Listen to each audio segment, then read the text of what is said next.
তো এই তোর কয় লাখ টাকা লাগবে, তুই এরকম কেন? হ্যাঁ, ও আয়সা বলতেছে কিরে তুই কি এরকম কারোর সাথে কিছু করছিস? আমি কি করছিস মানে কি? ডাক্তারে মনে হয় মেমোরি কার্ড দিয়ে ভৈরব পাঠাইছিল, তো ওনার মেমোরিতে দেখা গেছে যে এরকম একটা ভিডিও আসছে, ওইখানে তুই কোনো ছেলের সাথে কিছু একটা করতেছিস। জি, আমার নাম মোসাম্মদ সোমা আক্তার। সোমা আক্তার, আপনার বয়স কত? 30+। 30+। আপনার গল্পটা আমি সামাজিক যোগাযোগ মাধ্যমে প্রচার করব এবং আপনার চেহারাও দেখা যাবে। সমস্ত কিছু জেনে শুনে আপনি গল্পটা এখানে বলতে এসেছেন, জি, এতে আপনার কোনো আপত্তি নাই। গল্প প্রচারের পরে যে কোনো ধরনের রিফ্লেক্ট কিন্তু আমাদের যারা এখানে স্টোরি বলে যান তাদের জীবনে পড়তে পারে, পজিটিভও নেগেটিভও। এবং আপনি যখন এই যে ডিসক্লেমারটা সাইন করেছেন, লেটার অফ আন্ডারটেকিং যেটাকে আমরা বলি, সেখানে কিন্তু স্পষ্ট করে আপনি সমস্ত কিছু পড়েই তারপরে সাইন করেছেন। ঠিক আছে, খুবই গুরুত্বপূর্ণ একটা গল্প আজকের এই লাইফটা। আমি যতটুকু জানি, আমি আপনাদেরকে শুরুতে আহ্বান জানাচ্ছি একটু মনোযোগ দিয়ে শোনার জন্য। জি, শুরু করুন। আমার আব্বা হচ্ছে সাইড কন্ট্রাক্টর। এইটার ভাটার যে কাঁচামাল পুরাই কাঁচামাল বানাই না, ওইটা সর্দারি করতো। আচ্ছা, তো 2-3টা ভাটা একসাথে কাজ করতো, প্রচুর টাকা ইনকাম করতো, কিন্তু মানে একটু অন্য নেশা ছিল, মানে জুয়া খেলতো আর কি। মাঝে মধ্যে দেখা যেত হাতে অনেক টাকা হয়ে গেছে, পরে কোনি নাই, কেউ একজন টান দিয়ে দিছে যে আই যে জানে যে জাহাঙ্গীর একটু বোকা সুকা, টান দিলে আজকে লাখ টাকা পাওয়া যাবো, টান দিয়ে নিয়ে যাইত, হুট করে 1-1.5 লাখ টাকা রাত্রের বেলা দিয়ে এসে পড়তো। এগুলো আপনি নিজের চোখে দেখেছেন? কত এমনও বাড়ি ছিল যে একটা বাড়ি আমার আব্বা বানাইছে সেই 1998-97, যে ফকির মানুষ যদি ভিক্ষা নিতে আসতো বলতো উনি কি আমেরিকা থাকে বা আমি ইটালি থাকে, এত সুন্দর ঘর বানাইছিল। আবার দেখা গেল যে উনি বড় ধরনের একটা লস খাইয়ে ফেলছে, মানে ওই যে জোয়া টোয়া খেললা, এটার তো মানুষকে টাকা ফেরত দিতে হবে, এই বাড়ি আবার বিক্রি করে ফেললো। আবার দেখা গেল আমরা ছোট্ট একটা কোনো একটা থাকতেছি, এরকম আম্মা বাপের বাড়ি চলে গেল 6 মাসের জন্য, আমি আমার আব্বার সাথে ছোট ঘরে, মানে লাইফটা আজকে উপরে কালকে নিচে এরকম ভাবে কাটছে আর কি। যাক, তারপরে আমি যখন মেট্রিক পরীক্ষা দিব তখনও আমার আব্বা হুট করে আম্মার সাথে রাগ করে কই যেন চলে গেল। আম্মা খুব কষ্ট করে আমাদেরকে মানে পরীক্ষা দেওয়াইতেছে এইভাবেই আর কি। তো মেট্রিক পাস করলাম, করার পরে একটা গুঞ্জন, হ্যাঁ, আমাদের ঘরের পাশেই 3টা রুম ভাড়া দেওয়া ছিল, আমার কাকারা দিছিল। একটা ডাক্তার ছিল, একটা ওই টেলিফোনে যে কথা বলতো কি যেন বলে বার্তার দোকান, আরেকটা খলিফার দোকান ছিল। তো ওই যে ডাক্তারটা, উনি হচ্ছে মানে খুব ভদ্রসদ্র, শ্যামলা, সুন্দর চেহারা, উনি আমাকে খুব আদর করতো, খুব, মানে উনি খুব ভালো। যেমন আপনি ধরেন, আপনি যেরকম দেখতে সুন্দর ভালো, আপনারা আমার এজের যেমন তফাৎ, এই টাইপেরই। উনি আমার খুব আদর করতো। উনি বিবাহিত ছিল, 2টা সন্তান ছিল। এখন সবাই ভাবতো যে ওনার সাথে আমার প্রেম, আসলে ওনার সাথে আমার ওইরকম কোনো কিছুই না। আপনি ম্যাট্রিক পরীক্ষা দিয়েছেন এই সময়ের গল্প? হ্যাঁ, যখন পরীক্ষা উনি বিয়ে করে 2 বাচ্চা হয়েছে, তারপরেও আপনাকে নিয়ে সন্দেহ করতো? হ্যাঁ। ওনার ওয়াইফ কোথায় থাকতো? ওনার ওয়াইফ বাড়িতে, আমাদের চাইতে একটু সামনেই ওনাদের বাড়ি, একটু দূরে। আর যে দোকানটা, সে দোকানটাকে আপনাদের বিল্ডিং? দোকান একেবারে আমাদের ঘরের একদম জাস্ট আমাদের বারান্দার উপরে এই ঘর তোলা। তো উনি আপনার সঙ্গে আদরের সম্পর্ক বলতে কি প্রয়োজন, মানে কেন এই সম্পর্ক? মানে সারাক্ষণ আমাদের ঘরেই তো, এই যে আমাদের দরজাটা এটা, ওনার দরজাটা এটা, মাঝখানে শুধু এতটুকু তফাৎ। তো যখন দেখতেছে আমি খুব ব্রিলিয়ান্ট ছাত্রী, খুব ভালো, সবাই মানে একটু করে, উনি বলতো তুই ডাক্তারি শিখ আমার কাছ থেকে, না পা খায়, জ্বর আসলে এটা খাওয়াইবে ওইটা খাওয়াই, এরকম ভাবে। ডাক্তারের দোকান বলতে ওনার নিজের ডিসপেন্সারি বা এরকম কোনো কিছু? হাতুড়ি ডাক্তার আছে না, গ্রাম্য ডাক্তার, ওকে ফাইন, এটা আর কি। তো মানুষ এটা কিছুটা সন্দেহ করতো। আমিও মানে উঠতি বয়সের, তখন আমার ভাইকে সবাই বললো যে ডাক্তার মানে তোমাদের বাড়ির সামনে এখানে দোকান রাখা তো ঠিক না, দিয়ে দো, বাদ দিয়ে দো। তখন আমার কাকারারে বললে আব্বা দোকানগুলো ছাড়তে বইলা দিছে, ডাক্তারকে সরাই দিছে, ওই বাকিগুলো দোকানও ছাইরা দিছে যাতে কোনো সমস্যা না হয়। উনি চলে গেল, আমি এখান দিয়ে মেট্রিক পাস, ইন্টারমিডিয়েট পরীক্ষা দিয়ে দিছি, রেজাল্ট চলে আসছে। পরবর্তীতে ভার্সিটিতে আমার খুব ইচ্ছে ছিল যে জাহাঙ্গীরনগরে পরীক্ষা দেবো, যেহেতু আমার আব্বার নাম জাহাঙ্গীর, খুব ইচ্ছে ছিল। আর সবাই বলতো আমি খুব মেধাবী, আমি চান্স পাবো, এটা আমার ফ্রেন্ডরা বলতো। তো ওই সময় একটা ঘটনা, হুট করে আমি ভৈরব বাজার থেকে আসলাম, আসার পরে আমার এক ফ্রেন্ড বলতে পাশাপাশি একই বাড়ি, ওই বাড়ি এই বাড়ি, আমরা এক ক্লাসে পড়ি, ছোটবেলার যে সাথী থাকে ওইরকম আর কি। ও আয়সা বলতেছে কিরে তুই কি এরকম কারোর সাথে কিছু করছিস? আমি কি করছিস মানে কি? এরকম ডাক্তারের হাতে, ডাক্তারে মনে হয় মেমোরি কার্ড দিয়ে ভৈরব পাঠাইছিল, তো ওনার মেমোরিতে দেখা গেছে যে এরকম একটা ভিডিও আসছে, ওইখানে তুই কোনো ছেলের সাথে কিছু একটা করতেছিস এরকম। ডাক্তার? ওই যে ওই ডাক্তার। ওকে। প্রথম কথা হচ্ছে তার সাথে আমার একটা প্রেমের গুঞ্জন ছিল, আবার উনার এখানে মেমোরি ব্যাপারটা কিন্তু খুব ক্লোজ। তারপর আমি অবাক যে কি আসলে তখন আমার ওইরকম কিছুই না, আমি যখন জানি আমার কিছু না তখন তো আমি অবাক হব। আমি অবাক হলাম, হওয়ার পরে আমি কি তাড়াতাড়ি গেলাম ওই ডাক্তারের কাছে। আমি আপনার কাছে বলে কি আছে দেখান তো। হ্যাঁ, উনি খুব খুশি মনে দেখাইতেছে যে দেখা যাচ্ছে যে আমার মতো চেহারা, সেম আমার মতো চেহারা, কিন্তু আমি হাসলে সুন্দর লাগে না। কত বছর আগের গল্প এটা? এটা 2011। 13 বছর, 14 বছর আগের গল্প। জি জি। তো 14 বছর আগের ইন্টারনেট বা মেমোরি কার্ড সিস্টেমের জায়গাটা কেমন ছিল এটা কিন্তু আপনাদের একটু রিয়েলাইজ করতে হবে। এখন যেরকম কোনো একটা কিছু ভাইরাল হলে এটার যেরকম ফ্যাক্ট চেকিং একটা ব্যবস্থা থাকে, 11, 12, 13, 14 বছর আগে কিন্তু ওরকম ফ্যাক্ট চেকিং কোনো ব্যবস্থা ছিল না। ঠিক আছে, এটা একটু মাথায় রাখতে হবে। জি। তারপর ওনাকে জিজ্ঞেস করলাম, উনি ভাই করে দিল, এই যে দেখ, হ্যাঁ আমি দেখতেছি চেহারা আমার মতো, কিন্তু আমি হাসলে সুন্দর লাগে না। ওইখানে মেয়েটা হাসতেছে, খুব সুন্দর লাগতেছে। এমনকি ওর কানে একটা রিং টাইপের পরানো ছিল আর গলায় একটা নেকলেস টাইপের, চেন টাইপের আর কি। কিন্তু আমার লাইফে কখনো, এখন আমি মাঝে মধ্যে একটা সুন্দর দুল পরি, লিপস্টিক দিই, তখন একেবারেই না। আমি তো অবাক যে এরকম জুয়েলারি তো আমি কখনো পরি নাই। হ্যাঁ, এটা তো আমি তো বুঝতেছি, আমি অবাক হয়ে গেলাম। মানে ওইখানে এমন কোনো সিনও না যে হয়ে গেছে বা এরকম কিছু না, জাস্ট মনে হচ্ছে মেয়েটা এই যে আমার সামনে ক্যামেরাটা দাঁড় করানো, আমি ক্যামেরায় দাঁড়ানো, আমার শরীরে কোনো কাপড় নেই, আমি এরকম ভাবে আমার শরীরের উপরে হাত দিচ্ছি। ওকে। পেছন থেকে একটা ছেলে এসে জাস্ট আমাকে এভাবে ধরছে। ওই ছেলেটা কি ডাক্তার? না, ওই ছেলের কোনো মুখ নাই, কিছু নাই, জাস্ট মনে হচ্ছে একটা ছেলে পেছন থেকে আসতেছে। হ্যাঁ, তো 1 মিনিট 18 সেকেন্ড, এরপরে আর কিছু নাই, এতটুকুই। কিন্তু আমি তো জানতেছি এরকম তো কখনোই কিছু না, মনে হচ্ছে একটা বাথরুম টাইপের ছোট্ট একটা রুম, এরকম কিছু একটা। তো ওই দিন মানে এত কান্না কাঁদছি যে বলার বাইরে, যে কি হয়েছে, এটা কি, আসলেই তো আমি এমন কিছু করি নাই। ধরেন আমি আপনার সাথে কিছু করলাম, আমি তো জানবো যে ওই রুমটা কেমন ছিল বা ওই দিন রাত বা দিন কি ছিল। আসলে তো এমন কিছুই হয় নাই, এটা কিভাবে সম্ভব? কিন্তু আমি দেখতেছি চেহারাটা আসলেই আমার মতো। হ্যাঁ, তারপরে আমি আসলাম, আইসা কান্নাকাটি করতেছি। আমার যে বেস্ট ফ্রেন্ড, হ্যাঁ, উনি আবার ওনার বাড়ির সামনে দিয়ে আসতেছি কান্না করে, উনি পেছন আসছে, কি হয়েছে তুই এমনি কান্দাছিস কেন? আমি আন্টি এমন হয়েছে। আমি তো আসলে এরকম, তুমি তো জানো, তুমি সব জানো, এরকম তো কখনোই না। আম্মা আসছে, আম্মারে বললাম, মানে আমি কান্নার জন্য বলতে পারতেছি না। পরে আমার আম্মা কি করছে, আমার আম্মা বুঝে নাই তৎক্ষণাৎ কি করবে, আমার আব্বারে বলছে। বলার পরে আমার আব্বা তো দা বুটি নিয়ে গেছে, ডাক্তারের মায়েরা ফেলবো। তখন পুরো এলাকা হাসতেছিল কেন? ডাক্তার হাসতেছিল বলতে উনি বুঝাইতেছে, এই যে দেখ, এখন তো তুই হয়ে গেছিস। মানে ডাক্তার আপনাকে কষ্ট করতে চাইবে কেন? যে ডাক্তার এত আপনার সঙ্গে ভালো সম্পর্ক, সে আপনার না, আমি এখনো বলতেছি, যেহেতু এটা ভিডিও সবাই দেখবে, ডাক্তার কখনোই খারাপ লোক না, উনি খুবই ভালো, ভদ্র, হ্যাঁ, ইনোসেন্ট খুব। কিন্তু উনি চাচ্ছে কি, উনি বুঝাইতেছে যে যেহেতু ভিডিওটা হয়েছে তার মানে আমি এমন কিছু করছি আর আমি হয়ে গেছি, আমি ভালো না। উনি বুঝাইতেছে যে তোরে তো আর কেউ বিয়ে করবো না, আচ্ছা ঠিক আছে আমি তোরে বিয়ে করবো। মানেটা কি? আপনার সঙ্গে যদি সম্পর্ক না থাকে, এখানে কয়েকটা বিষয় আছে, বিষয়গুলো যুক্তিতে আসতে হবে। হ্যাঁ। প্রথম কথা হচ্ছে, আপনার সঙ্গে যদি এরকম সম্পর্ক না থাকে, হুট করে তো উনি আপনাকে এরকম একটা ভিডিও দেখায় ব্ল্যাকমেইল করতে পারে না, যুক্তিতে আসতে হবে। নাম্বার 1। নাম্বার 2 হচ্ছে যে এই ভিডিওটা, খবরটা ডাক্তার আপনাকে দেখায়নি, খবরটা দিয়েছে অন্য আরেকজন। হ্যাঁ, ওই মেয়ে, তাই না? ওই মেয়েটা জানলো কিভাবে? ওই মেয়েটা প্রথমে এসে আমাকে বলছে যে মেমোরিটা আমি দিছিলাম ভৈরবে। মেমোরিটা ওই মেয়ে দিছিল। হ্যাঁ, ওই মেয়েটা ভৈরবে কিভাবে? মানে ওই যে ডাক্তার যে গাড়ি দিয়ে প্রতিনিয়ত আসা যাওয়া করে, ওষুধ মেডিসিন আনে, ওই ড্রাইভারের কাছে নাকি দিছে। ড্রাইভারের কাছে কেন দিবে ওনার মেমোরিটা? মানে দিছে মূলত ডাক্তার। কেন দিবে? মানে আমি আমার মেমোরি কার্ডটা আমার ড্রাইভারের কাছে কেন দিব? মানে যুক্তিতে আসি আর কি বিষয়টা। আমার তো ব্যক্তিগত একটা জিনিস মেমোরি কার্ড, আমি তো এটা আমার ড্রাইভারের কাছে দিতে পারি না, দেওয়ার কথা না। কিন্তু তাদের কথা ভাষ্যমতে এটা। ওই মেয়েটা জানলো কিভাবে? ওই মেয়েটার সাথে ডাক্তারের কি সম্পর্ক?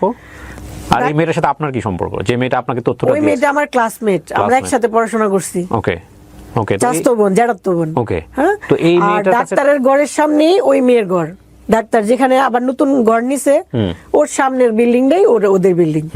তো ওই মেয়েটা জানলো কিভাবে এরকম একটা ব্যক্তিগত ভিডিওর কথা? হয়তো বা ডাক্তার জানাইছে কি গো ইমন ইমন দেখলাম তোর বান্ধবীরে কই গিয়া, এরকমও হইতে পারে আমার যেটা ধারণা। আপনি ওকে জিজ্ঞেস করবেন না এত বড় একটা তথ্য এত বড় তুমি জানলে কিভাবে? হ্যাঁ হ্যাঁ, ও তো এটাই বলছে। ও আমারে প্রথম বলছে যে ও মোবাইলটা পাঠাইছে, যে কিন্তু আমি যখন আমার বাইরে বললাম, আমার ভাই বলতেছে যে একটা অবিবাহিত মেয়ে। হ্যাঁ, আপনি ভাইয়ের প্রসঙ্গে পরে আসেন, আপনার বাবা দা নিয়ে মারতে গেছে, ওই জায়গাটা থেকে আমি যাব। কিন্তু একটা জিনিস হচ্ছে কি, গল্পের কিছু গাঁথনি থাকে। জি হ্যাঁ, গল্পের গাঁথনির জায়গাতে আপনি যদি উপযুক্ত উত্তর দিতে না পারেন, আপনি যে কারণে এসেছেন আপনি সেই জায়গাতে সমালোচিত হবেন। এবং সেটা কিন্তু আপনি জেনে শুনে, আমার কাজ প্রশ্ন করা, এবং সেই প্রশ্নের কোয়ারিটা জনগণের জায়গা থেকে যেভাবে আসবে সেভাবেই করা। কারণ আপনি বলতে চাচ্ছেন যে এইসব ঘটনার মধ্যে আপনি জড়িত ছিলেন না, তাই তো? পুরো ঘটনাটা আপনি যেভাবে বলছেন সেটাই সত্য। এখন কথা হলো যে যুক্তি থাকতে হবে তো, এত বড় একটা ঘটনা ঘটে যাচ্ছে, চাচাতো ভাই বোন যদি এসে আমাকে বলে যে তোর এরকম একটা জিনিস দেখলাম, তাহলে প্রথম কোয়ারি হবে যে তুই কই দেখছিস, কার কাছ থেকে পেলি? আপনি করছিলেন এই প্রশ্নটা? হ্যাঁ বলছি। সে কি বলছে? সে বলছে যে আমি পাঠাইছিলাম তো এখন মেমোরিটা ডাক্তারের কাছে আছে। আমি পাঠাইছিলাম বলতে? ও নাকি মেমোরি দিছে গান টান উঠায় দেওয়ার জন্য আর কি। কে? আগে তো মেমোরি পাঠাইতো মানুষ গান বইরা দেওয়ার জন্য, ছবি বইরা দেওয়ার জন্য। কে? ডাক্তার? না না, আমার ওই যে বান্ধবী। হ্যাঁ হ্যাঁ, বান্ধবী মেমোরি দিয়েছে গান ভরে দেওয়ার জন্য। হ্যাঁ, তারপর তো দেখেছে ওইখানে এটা ঢুকে গেছে এরকম ভাবে। এইখানে ডাক্তার একটা ভিডিওটা দিয়ে দিয়েছে। হ্যাঁ, হ্যাঁ। কে দিয়েছে সেই ভিডিও? মানে ওই যে দোকান থেকে ভিডিও দিয়ে দিয়েছে। দোকানে গিয়ে আপনারা জিজ্ঞেস করবেন না যে তুমি ভিডিওটা আরেকজনকে দিলা কেন? এটা মানে একদম মানে অযৌক্তিক বিষয় হয়ে যায় না? যাই হোক, আপনাকে বলছে, তারপরে আপনি ডাক্তারের কাছে দৌড়ে গেলেন কেন? হ্যাঁ হ্যাঁ, যেহেতু মেমোরিটা ডাক্তারের কাছে আছে, সে বলছে মেমোরিটা ডাক্তারের কাছে, তাই ডাক্তার। আমি বুঝতেছি না আপনার, সরি, আমাকে প্রশ্নটা করতেই হচ্ছে সুমা। মেমোরি কার্ডটা কার? মেমোরি কার্ডটা মূলত ডাক্তারের। মেমোরি কার্ডটা ডাক্তারের। আপনার কাজিন জানলো কিভাবে যে এই ভিডিওটা এখানে আছে? সে বলতেছে ডাক্তার ওরে ডাইকাই না দেখাইছে যে দেখ এরকম এরকম। ডাক্তার তাকে ডেকে এসে দেখাইছে এই ভিডিওটা? জি জি, পরেও আমার কাছে আসছে। আচ্ছা, তো ডাক্তার যদি এই ভিডিওটা তাকে দেখায়, ডাক্তার কেন দেখাইছে? ডাক্তার দেখাইছে যে আমি কলঙ্কিত হব, সবাই জানবে। তো আপনি প্রথমে বললেন যে ডাক্তার তো আপনার সাথে খুবই ভালো সম্পর্ক, ডাক্তার আপনাকে আদর যত্ন করে, স্নেহের চোখে দেখে, তো চোখটা তো এরকম না, তাহলে এখন কেন এরকম করতেছে? এখন এরকম করতেছে মানে আমি তো ডাক্তারকে দুষতেছি না, যে উনি যেহেতু ভালো আমি ওনাকে খারাপ কেন বলবো? হ্যাঁ, এটা তো ভালো কাজ। কিন্তু উনি এমনও হয়েছে যে উনি আমাকে মেট্রিক পরীক্ষার আগে বা পরে হ্যাঁ, উনি আমাকে ওনার বোনের কাছে পাঠাইছিল। হ্যাঁ, ওনার বোন আসছিল আমাকে বিয়ের প্রস্তাব দেওয়ার জন্য। তো আপনাকে তো আপনি বলেন না কেন শুরুতে? বিয়ে পর্যন্ত চলে গেছে, উনি বিবাহিত মানুষ, আপনাকে বিয়ে করতে চাচ্ছে, তাহলে লোকজন আশেপাশে মানে আমার আব্বা গরিব, আমরা গরিব। হ্যাঁ, উনি দুইটা বউ পালতে চাইতেছে, ওনার বউ টাউন থেকে আসছে, ওনাকে তেমন একটা মূল্যায়ন করতেছে না, উনি এটা বুঝাইয়া উনি আমাকে বিয়ের প্রস্তাব দিছিল। মানে আমার ওই ডাক্তারের বোন। পরে আমি হাসতে হাসতে চলে আসছি। মানে গল্পটা এরকম যে ডাক্তার আপনাকে পছন্দ করতো, যেটা আপনি প্রথম পর্যায়ে গোপন করে গেছেন বা বলেন না? না না, ওইরকম পছন্দ না, হয়তোবা উনি চাইছে যে গরিবের মেয়েটা ভালো, দেখি যদি প্রস্তাব দিয়ে দেখি যদি বিয়ে করা যায়, এরকম হয়তো। ঠিক আছে, হ্যাঁ, গল্পের গাঁথনিটা এরকম, যেটা আমাকে অনেক করে বের করতে হয়েছে। ওকে ফাইন, তারপরে কি হলো? আপনার বাবা এটা জানার পরে দা নিয়ে গেছে? হ্যাঁ হ্যাঁ, পরে সবাই মিললে মানে ডাক্তারকে বাঁচাইছে যাতে কোনো কিছু না হয়, কিন্তু বেশিরভাগ মানুষ আমাদের বিপক্ষে। হ্যাঁ, দেখা গেছে যে এলাকার মানুষই ওই ভিডিওটা ওপেন করে লোককে দেখাইতেছে, এই যে দেখো জাহাঙ্গীরের মেয়ে কি করছে। এখন আমার কথা হচ্ছে, আমি তো তাদের এলাকার মেয়ে, আমি একটা কিছু খারাপ করলেও তো তারা এইভাবে দেখাইতে পারে না, কিন্তু তারাই মানে আমাকে উল্টা আরো খারাপ বানাইতেছে বা আমার বিপক্ষে যাচ্ছে, এরকম আর কি। তারপর এটা নিয়ে মানে আমার পক্ষে যে একটা দরবার বসবে, এলাকায় একটা সালিশ বসার কথা না, ওইরকম কেউ তেমন আগাইতেছে না।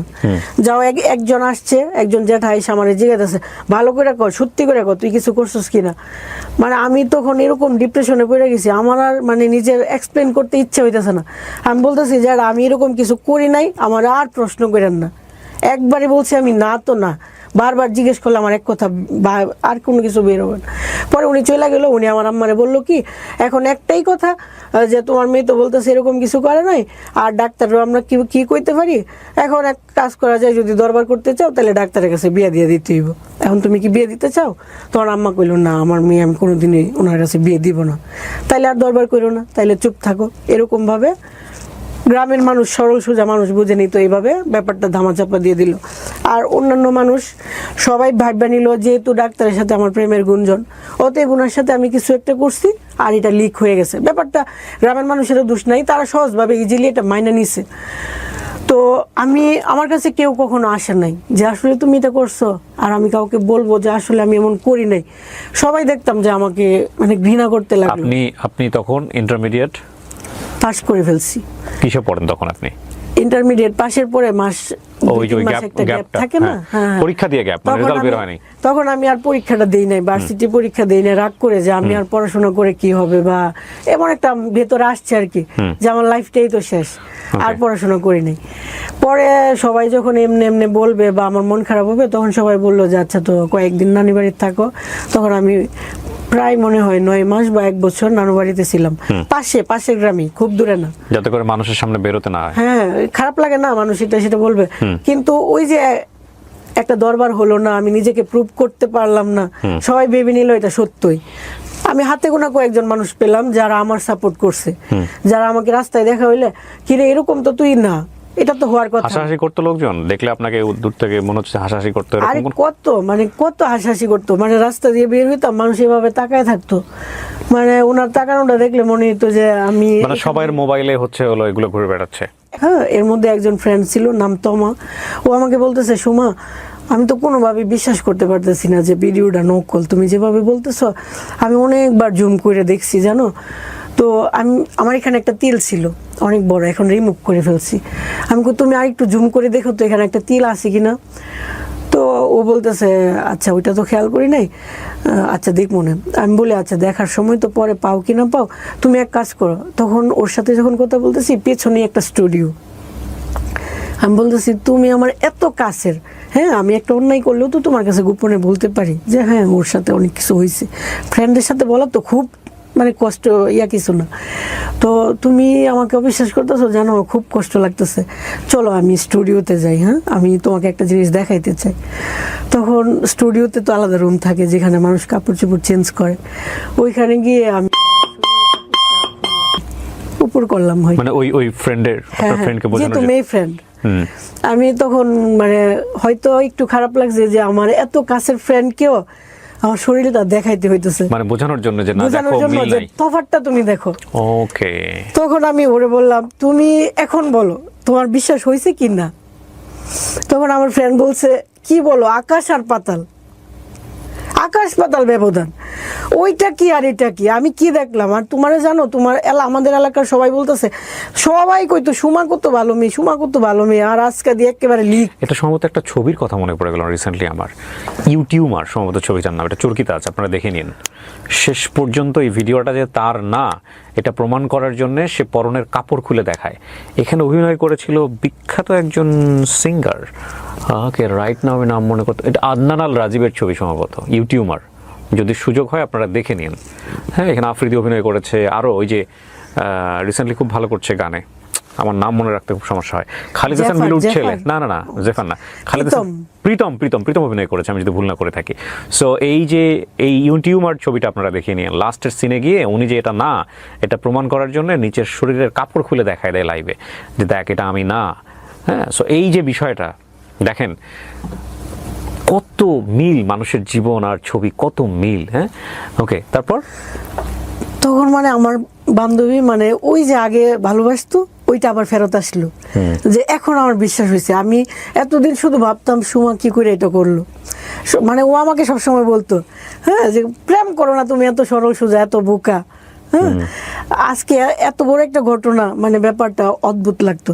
তো আজকে আমি বিশ্বাস করলাম। ও তারপর থেকে যেন ওর সাথে মনের মিলটা আরো বাড়লো। হ্যাঁ, ও ফাইনালি বিশ্বাস করলো। কিন্তু ভেতরে ভেতরে একটা কষ্ট রয়ে গেল যে আমি না একটা ফ্রেন্ডকে দেখাইছি, আমি পুরো এলাকার মানুষকে কি দেখাইতে পারছি, ভেরি ইম্পর্টেন্ট। ভেতরে রয়ে গেল কথাটা। আমার খুব ইচ্ছা হইতো একটা দরবার বসতো, আমি ওইখানে আগুন থাকতো, আমি আগুনে দাঁড়াইতাম, বলতাম এই যে আমার সতীত্ব তোমরা প্রমাণ করো বা কিছু করো, কিন্তু আমার পাশে কেউ দাঁড়ায় নাই। এরকম হয়েছে। হওয়ার পরে আমি এই যে নানু বাড়িতে আসা যাওয়া করতাম, থাকতাম, এর মাঝখানে আবার ডেস্টিনি, হ্যাঁ D2K, যেটা একজনে আয়সা অফার করলো যে দেখো তোমার লাইফটা তো এরকম হয়ে গেছে, বাসায় বসে থাকো, চলো এটা করো। লেখাপড়া তখন একদম অফ করে দিয়েছেন? হ্যাঁ, এই ঘটনার পরে লেখাপড়া অফ হয়ে গেল। হ্যাঁ, আমি আর করি নাই, ইচ্ছা করেই করি নাই। পরে D2K তে জয়েন করলাম, করার পরে D2K তে জয়েন করলে কিন্তু এখানে যেতে হয়। D2K কি? ডেস্টিনি 2000 লিমিটেড, যেটা MLM কোম্পানি। ওকে, এখানে ওখানে যাইতে হয়। তো কাজের প্রয়োজনে অনেকদিন পর নিজের এলাকায় ঢুকলাম।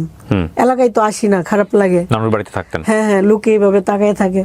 যেদিন প্রথম ঢুকছি এলাকায়, আমার সাথে কেউ কথা বলে না তেমন একটা, যারা আগে খুব ভালোবাসতো তারাও না। তো আমাদের ইব্রাহিমপুর বাজার আছে, ওই বাজারে একটা ডাক্তার আছে, চপল ডাক্তার। হ্যাঁ, চপল ডাক্তার না হঠাৎ করে আমার বলতেছে, কি গো বোন, কেমন আছো তুমি, ভালো আছো? মানে ওই দিন না, সত্যি কথা, মানে আমার ইচ্ছে হয়েছিল যে নতুন করে বাচ্চার যে কেউ আমাকে ভালোবাসছে, মানে এত খুশি হয়েছি আমি বলার বাইরে, যে আমাকে সবাই ঘৃণা করতেছে আর উনি আমাকে যে ডাক দিছে, আমি এত খুশি হয়েছি যে বলার মতো না। এরপরে আস্তে আস্তে নিজের এলাকায় আসলাম, কে কি বললো দেখলাম না, মানুষ হাসাহাসি করতেছে, মাঝে মধ্যে ডায়েরিতে লিখতাম। এমন হয়তো আমি হাঁটতেছি, লোকটা আরেকজনের সাথে কথা বলতেছে, কথার ফাঁকে বলতেছে, কিরে রবিন, আয় দেখে যা, 12 বেটা মালাইছে। আশ্চর্য হয়ে গেলাম, মানে কি বলতেছে 12 বেটা, সে তো বহুত কথা। একটা মানুষের সাথে প্রেম করা এক ব্যাপার, আর 12 বেটার কত বড় কথা। আমি আকাশের দিকে তাকাই থাকতাম, পানিগুলো পড়তে দিতাম না, মানে আমি খুব কান্না কম করার চেষ্টা করতাম। মানে এমনও হইতো যে আমি যাদের বাড়িতে যাই পড়াশোনা করতাম, যে সেও ক্লাসমেট আমিও ক্লাসমেট, একসাথে পড়তাম, 2-3টা বাড়ি পার হইলেই তাদের বাড়ি, ওর বাড়িতে যাই পড়তাম।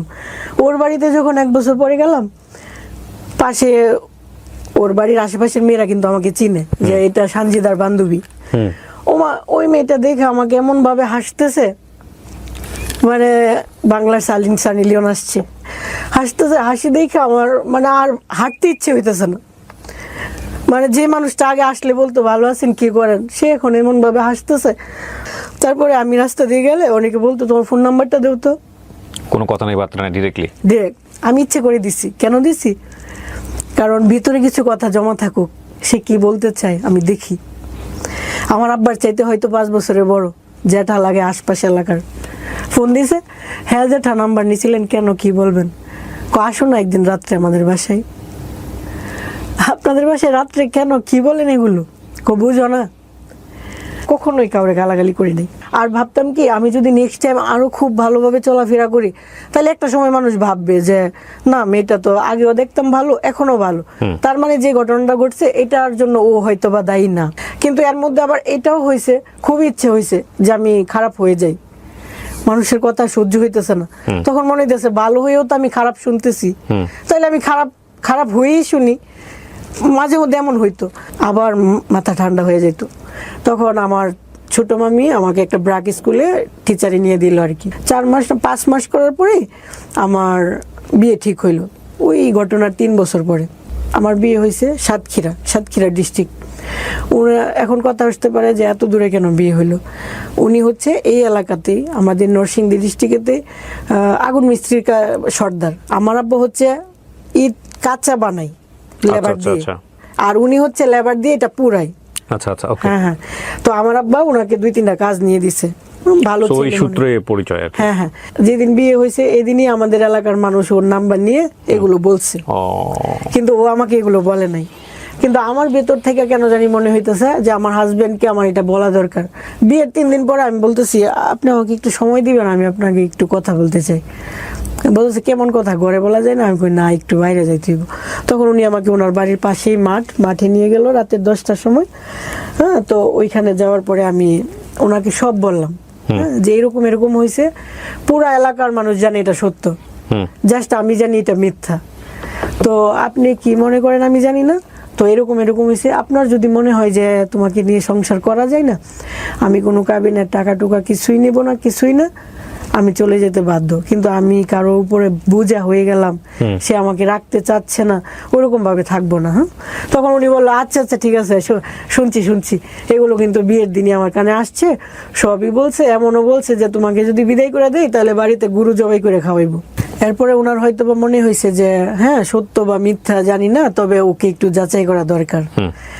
তো উনি আমাকে একটা অ্যান্ড্রয়েড ফোন কিনে দিছে। ফোনের মধ্যে হয়তোবা উনি রেকর্ডিং চালু করে রাখছে যে আমি গোপনে কারোর সাথে কথা টথা বলি কিনা, Okay. এই ধরনের, আর আমার চলাফেরাটা কেমন। এই 4 মাসের ভিতরে তুমি তোমার আম্মা আর বোনের সাথে বাদে কারোর সাথে কথা বলো নাই। That's good. আর তুমি যে ইন্টারমিডিয়েট পাস বা তোমাদের ভালো ফ্যামিলি, এটা আমাদের এলাকায় কখনোই এরকম গর্ব করে চলো নাই। খুব সাধারণ চলাফেরা, মানে কখনো দেখি না একটু নতুন বউ সাজুগুজু করতে, বা একেবারে ন্যাচারাল। আমি মন থেকে বিশ্বাস করি যে তুমি এটা কখনোই করো নাই। তো উনি এই ব্যাপারে কোনো দিন আমাকে একটা বাজে কথা বলে নাই, মন্তব্য করে নাই, এটা আসেই নাই কোনোদিন কথা। Okay. আমি আবার ওনাকে বলছি যে আমি একটা প্রমাণ আপনাকে দেব, শুধু যে মুখ দিয়ে বলছি তা না, কিন্তু প্রমাণটার সময় আসলে আমি আপনাকে দেব। পরে মেয়ে হয়েছে, মেয়ে হওয়ার 16 দিন পরে আমি বাসায় গেছি ওর সাথে। 16 দিন পর্যন্ত বাবার বাড়ি ছিলাম, 16 দিন পরে বাসায় গেছি। তখন ওরে আমি বললাম যে দেখো, আমি একদিন বলছিলাম না যে তোমাকে প্রমাণ দিব, ওই যে একটা সময় আসলেই প্রমাণ দিব, আজকে ওই সময়টা আসছে, তো তুমি বর্ষ আসতেছি। তখন আমি উজু টুজু করে আসলাম, একটা কোরআন শরীফ নিয়ে আসলাম, আর আমার মেয়ের সামনে একটা মায়ের কাছে একটা বাচ্চার চাইতে বড় তো আর কিছু হইতে পারে না। বাচ্চাটাকে কুলে নিলাম, কোরআন শরীফটা এক পাশে রাখলাম, ওরে বললাম জানি হয়তো বা আপনার মনে প্রশ্ন থাকতে পারে যে আসলে কি আমার বউ এটা করছে কি না। এই যে আমার মেয়েটাকে ধরা, 16 দিনের একটা বাচ্চা, নিষ্পাপ বাচ্চা, এই বাচ্চাটাকে ধরা, আর আমার আব্বা আর আমার আম্মা আছে। যদি আমি ওই ঘটনার সাথে জড়িত থাকি, ওইটা যদি আমি হয়ে থাকি, তাহলে যেন আমার এই বাচ্চাটা, আমার আব্বা আর আম্মা আজকের ভিতরেই যেন মারা যায়। এরপরেও যদি তোমার ভিতর থেকে সন্দেহ দূর না হয়, আমার তো আর কিছু করার নেই। ঘটনার পরিক্রমায় এটা ওনার লাইফের ঘটনা, এবং উনি আসলে কি বোঝাতে চেয়েছেন সেটার জন্য উনি এটা বললেন, এবং আমরা এটা তুলে ধরছি। বাট এটা অনেকেই করেন, গ্রাম অঞ্চলে এটা প্রচলিত আছে। আমার এই গল্পগুলো আপামর জনসাধারণ যেহেতু শোনেন, সেই জায়গা থেকে আমি একটু সতর্ক করছি, এই ধরনের কসম কাটা একেবারেই নিয়ম নাই, এবং এটা এক ধরনের অপরাধ ধর্মীয়ভাবে, এবং এটাতে কিন্তু গুনাহ হয়। সো এটা করা যাবে না। কসম শুধু কাটতে হবে আল্লাহর নামে, এছাড়া কারো নামেই বা কোনো বস্তুর নামে, ইভেন কোরআন শরীফ ধরেও কসম কাটার কোনো নিয়ম নাই। জি বলেন। ঠিক আছে, আমরা একসাথে থাকতেছি, সংসার করতেছি ভালো, হঠাৎ করে দেখি ও কিসের যেন ট্যাবলেট খায়। হ্যাঁ, আর হঠাৎ করে দেখলেন? হ্যাঁ, আচ্ছা। এতদিন কোনো কিছু ছিল না, হঠাৎ করে ট্যাবলেট খাচ্ছে। হ্যাঁ, তোমার কি হয়েছে, আপনার কি হয়েছে? তখন উনি বলতেছে যে আমার কিছু একটা হয়েছে, বড় একটা কিছু হয়েছে। আমি ভাবতাম এটা আর কি মারতেছে। আচ্ছা, পরবর্তীতে একদিন যখন মানে ছোট বাচ্চা রুমে রাখা, তো আমি একা একা বের হতে পারি না। ও ভাবছে আমি বের হব না, বাহিরে বৃষ্টি আসবে, সেজন্য আমার বাইরে থেকে কাপড় নেওয়ার জন্য বাইরে বের হইতেছে। আর ওই সময় ও বাথরুমে গোসল করতেছে, দরজাটা লাগাই নাই। আমি যাই দেখি যে ওর এই হাতে ঠিক এই জায়গাটায় মাংস নাই, এতটুকু গর্ত হয়ে গেছে, লাল। আমি তো অবাক, এটার জন্য আপনি মেডিসিন খাইতেছেন? আপনি তো আমারে বলেন নাই। পরে বলতেছে আজকে যেহেতু দেখে ফেলছো, তো দেখো, হাত বের করে দেখাইতেছে, ঠিক এতটুকু গর্ত হয়ে গেছে, ভেতর থেকে মাংস চলে আসতেছে। ওর হাতটা পুরা ছিল, ছোটবেলায় পুড়ে গেছিল। তো ওই পুরা মাংসের উপরে এভাবে চুলকানি দিতে যায়, ওই চুলকানোর জায়গাটা এরকম হয়ে যাইতেছে, ভেতর থেকে মাংস পুচে বাইরেতেছে। কিন্তু ও আমাকে দেখায় নাই, যেহেতু আমি নতুন বউ, আমি যদি চলে যাই। তারপর ওরে প্রতিদিন বলতাম যে চিকিৎসা করেন, ভালো ডাক্তার দেখান। মানে ও হচ্ছে মানে ওর আব্বা আম্মার কথা শুনতো, আর ওর আব্বা আম্মা হচ্ছে গ্রাম্য মানুষ, তো মানে ডাক্তার বিশ্বাস করতো না, বা ডাক্তারের কাছে যায় টাকা পয়সা দেওয়া, এগুলো বিশ্বাস, শুধু তেল পড়া, কালি পড়া, এই পড়া সেই পড়া। নরসিংদী থেকে সাতক্ষীরায় যাইতো, ডিরেক্ট গাড়ি, মামুন গাড়ি দিয়ে যাইতো, আসা যাওয়া 2200 টাকা, শুধু গাড়ির ভাড়াই 2200। ওইখান থেকে নামার পরে যে আরো সিএনজি ভাড়াটারা, এইগুলো মিলায় 2500 টাকার উপরে তার গাড়ি ভাড়া। ওইটা খরচ করে সে একটা কালি পরা আনতে যাইতো, একটা ডাবের পানি পরা আনতে যাইতো, আইনা এখানে লাগাইতো। তো আমি প্রতিদিন বলতাম, আরে কি অবস্থা, আপনি বুঝেন না, মানুষ এলাকা থেকে ঢাকায় এসে চিকিৎসা করার জন্য, আর আপনি ঢাকাটাকে ওভারকাম করে আবার সাতক্ষীরা যেতেছেন, মানে আপনি তো অবাক, আপনি তো নিজের লাইফটা নষ্ট করে ফেলতেছেন। কিন্তু ও একবার বুঝে, আবার বুঝে না, মানে ওর আম্মা যা বলে, আব্বা যা বলে তাই। তো এই করতে করতে এই যে এতটুকু থেকে ঘাটা আস্তে আস্তে আস্তে আস্তে এত বড় হয়ে যাচ্ছে, হাত পৌঁছে যেতেছে, ঘুম থেকে উঠেই দেখি 1 ইঞ্চি বাইরে যেতেছে চারপাশ দিয়ে, পরের দিন আরো 1 ইঞ্চি এরকম।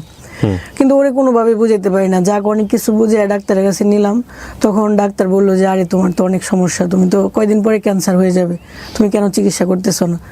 বুঝাই টুজাই দিল যে তোমার হাঁটু থেকে মাংস হয় না, এখানে লাগাই দিব, তুমি ঢাকা সমরিতাতে আসো, এরকম এরকম বলার পরেও আবার ওই মার কথা, আবার ওই বনাতি চিকিৎসা এটা সেটা করতে করতে একটা পর্যায়ে ওর হাত পুরোটা এখান থেকে নিয়ে এতটুকু পুরো হাত মনে হচ্ছে যে ভিতরে পোকা হয়ে যাচ্ছে, এরকম একটা অবস্থা।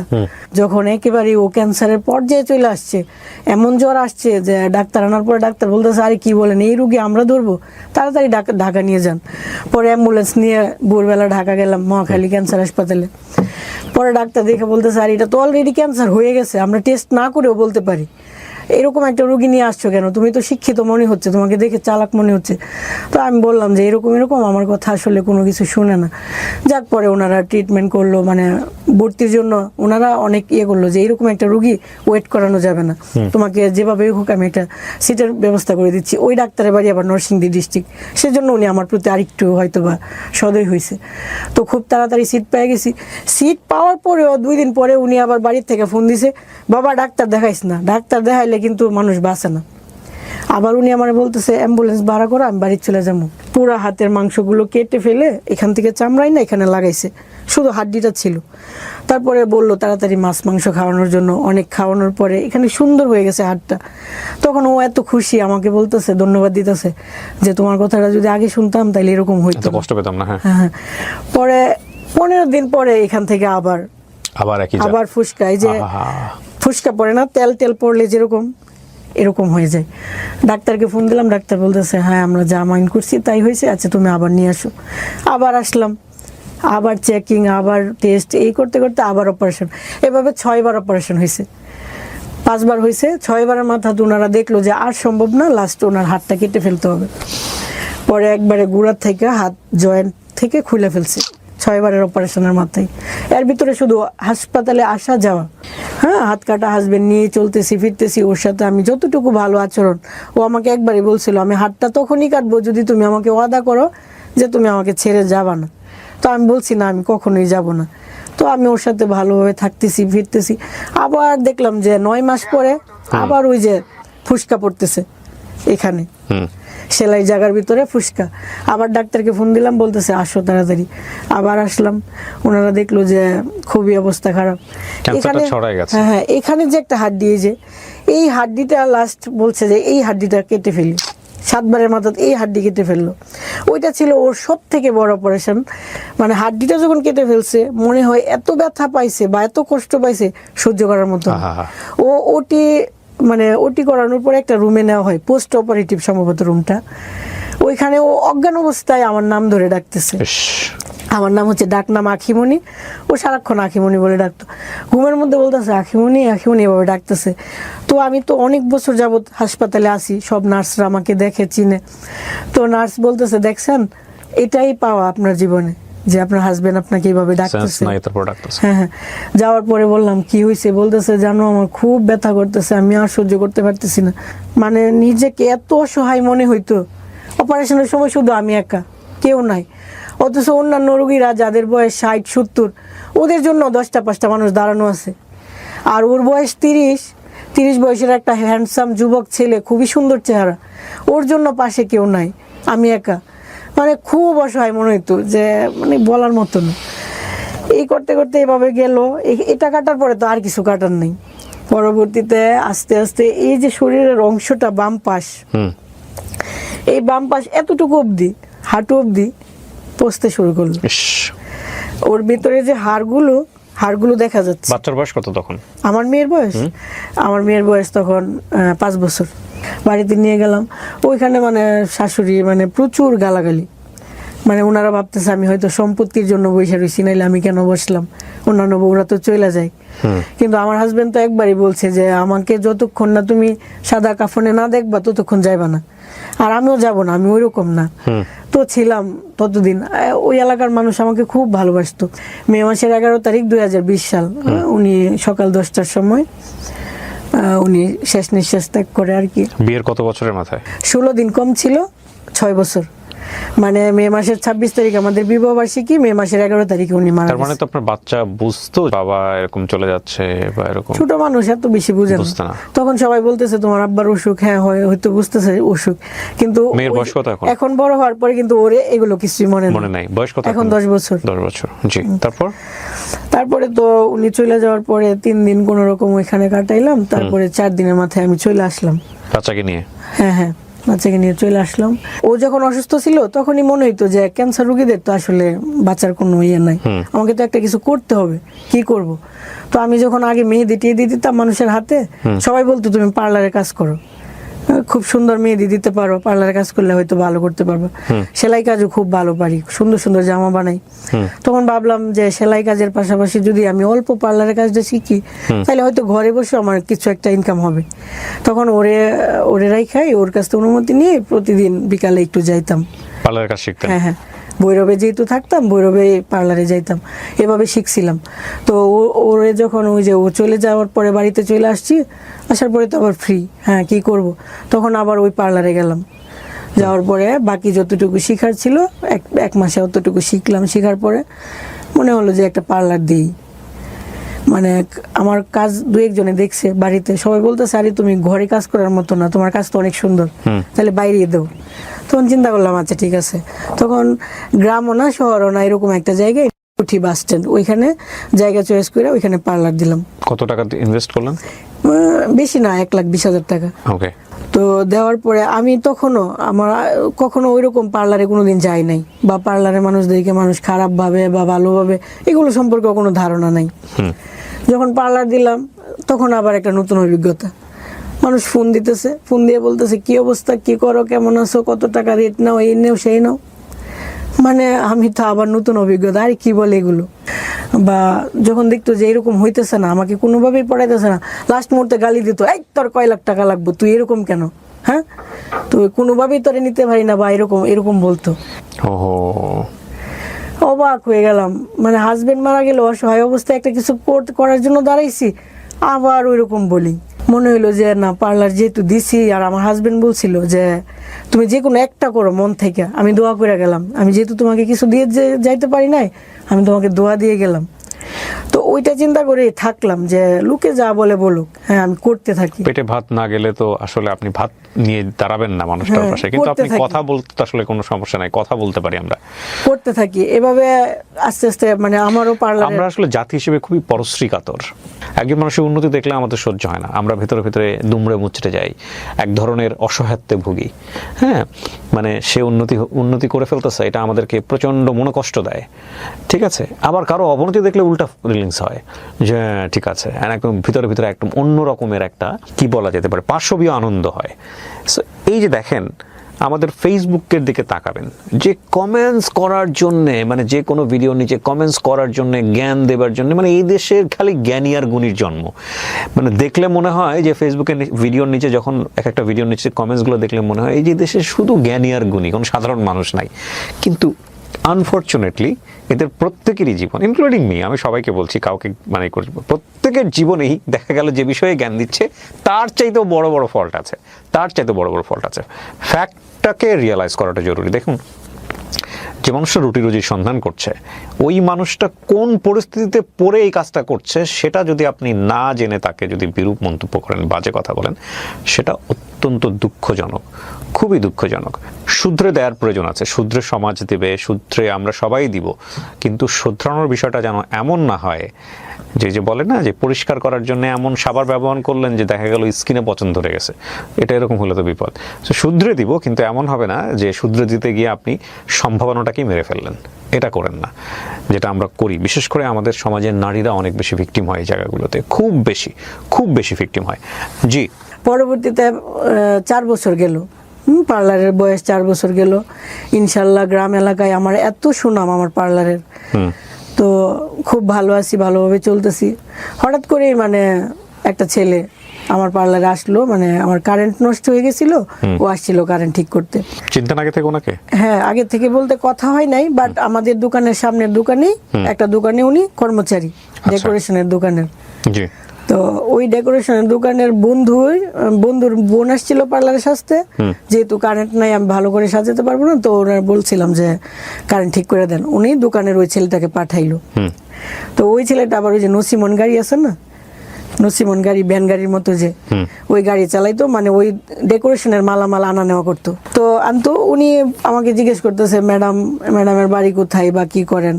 তো উনি এক পর্যায়ে জানলো আমার হাজবেন্ড মারা গেছে, বা ওনাকে জিজ্ঞেস করলাম আপনাদের বাড়ি কোথায়, উনি বলতেছে আমার বাড়ি ময়মনসিংহ। এত দূরে, তাহলে এখানে কোথায় থাকেন, বউ নিয়ে থাকেন? না, আমি বিয়ে করি নাই, আমি এখানে একজনের বাসায় থাকি।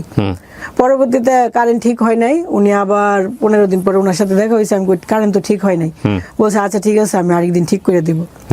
ঠিক করে দেবো। পরবর্তীতে উনি আসছে, কিন্তু আমি নাই। পরে আমার স্টাফের কাছ থেকে ফোন নিয়ে বলতেছে ম্যাডাম আমি তো কারেন্ট ঠিক করতে আসছিলাম, আপনি কোথায়? আমি বললাম আমি তো আখাউড়া চলে আসছি, তো আপনি কালকে আসেন। উনি পরের দিন আসলো কারেন্ট ঠিক করতে। ওই কথায় উনি বললো আর কি যে উনি বিয়ে করে নাই, গরিব মানুষ, টাকা পয়সার জন্য বিদেশ যেতে পারতেছে না। ওই ছেলেটাকে আপনার চেয়ে বয়সে ছোট ছিল নাকি একই বয়সী? প্রায় সেম, তবে 2 বছরের বড়। 2 বছরের বড়। যেহেতু আমি মহিলা মনে হচ্ছে, মেয়েরা কিন্তু খুব তাড়াতাড়ি অন্যরকম হয়ে যায়, এরকম আর কি। তো উনি বুঝাইতেছে যে উনি বিয়ে করে নাই।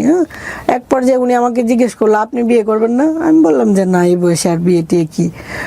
না মন খুলে বলেন, বের করে দিতে পারি। তখন আমরা আমার স্টাফ ছিল, ইয়ার কি মেয়েরা বলতেছে হ্যাঁ বের করেন না, ভালো জামাই পাইলে আপুরে বিয়ে দিব না কেন।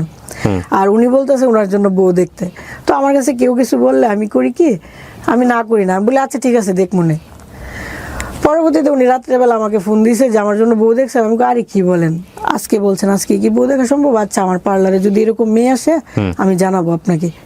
উনি হুট করে এর ভিতরে বলতেছে আমি না অনেক কিছু ভাইবা চিন্তা দেখলাম, আপনার তো আগে অনেক ভালো জায়গায় বিয়ে হয়েছিল, তো এখন যেহেতু একটা মেয়ে আছে বা একটু বয়স বাইরে গেছে, এখন তো হুট করে আর ভালো জায়গা হয় না, হয়তো একটু প্রবলেম মাইনা নিতে হবে। আমি যেহেতু অবিবাহিত আর আমি একটু গরিব, আপনি কি মানতে অসুবিধা আছে? আমি আপনাকে বিয়ে করবো। কয়দিনের মাথায় কথা বলছে এটা?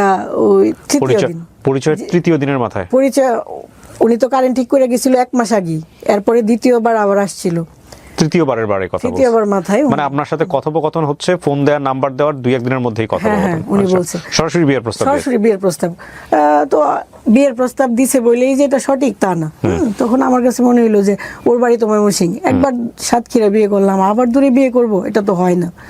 তো আমি রাজি হচ্ছি না। উনি বলতেছে দেখেন আমার ছোটবেলা থেকে কাটছে এই এলাকায়, বাকি জীবনটা এখানেই কাটবে, সমস্যা নাই, আপনি টেনশন করেন না, এইগুলো বইলা টইলা। তখন মানে অনেক কিছু চিন্তা ভাবনা করে ভাবলাম যে আচ্ছা দেখি, ছেলেটা আবার সুন্দর আছে, একটু লম্বা টম্বা সুন্দর, ভাবলাম গরিব দেখে কি হয়েছে, মানে একটা প্রবলেম তো থাকতেই পারে। আমি যেহেতু বিজনেস করি, আমি কিছু টাকা টুকা দিয়ে যদি বিদেশ পাঠাই দিই তাহলে তো সমস্যা নেই। আচ্ছা, এটা আপনিও চিন্তা করেছেন এটা? আবার ও আমার মেয়েটাকে মেনে নেওয়ার কথা বলছে। আপনার হাজবেন্ড মারা গেছে ততদিনে কত বছর? 4.5 বছর। তো 4.5 বছর পরের ঘটনা? 4 বছর। 4 বছর পরের ঘটনা। ওকে, যাক কথা টথা হইলো। আমার কথা হচ্ছে কথা বইলা দেখি, ভাল লাগলে হইলো, নাইলে না, সমস্যা নেই। কথা বলতেছি, কিন্তু উনি না, মানে আমি তো ওই যে একটা ঘটনা ঘইটা গেছে অতীতে, এরপরে তো আমি কারোর সাথে ওইরকম ভাবে ভালোবাসি নাই, কাউকে মন দেই নাই বা ওইরকম না। হুট করে যখন এত বছর পরে একটা মানুষ আসলো, আসার পরে ওই মানুষটা এত কেয়ার করলো, মানে এটাই, মানে আমি কোথাও গেলে ওকে বলে যেতে হবে, যাওয়ার পরে ফোন দিতে হবে যে আমি আসছি, আবার ওইখান থেকে এসে বাড়িতে এসে বলতে হবে হ্যাঁ আমি আসছি। তার মানে আপনাদের মধ্যে একটা প্রেমের সম্পর্ক তৈরি হয়েছে। হ্যাঁ, উনি খুব সুন্দর, মানে একটা যত্ন পাইলাম আর কি, মানে খুব ভালো লাগতো ব্যাপারটা, ভালো লেগে গেছে এই করতে করতে। আর ও আমার সাথে রাত 1টা-2টা পর্যন্ত কথা বলে। হুট করে একদিন একটা ওর নাম্বারেই ফোন আসলো, দেখি মেয়ের কণ্ঠ, বলতেছে কোন নম্বরে ফোন আসলো কিভাবে? কোন নম্বরে ফোন আপনি শুনলেন কিভাবে? সকালবেলা ফোন আসলো 10টা-11টার দিকে। তখন কোথায় আপনার সাথে? ও মনে হয় কোনো কাজে গেছে, ঘরে মোবাইল রেখে। আপনার ঘরে মোবাইল রেখে? না, ওর বাড়িতে।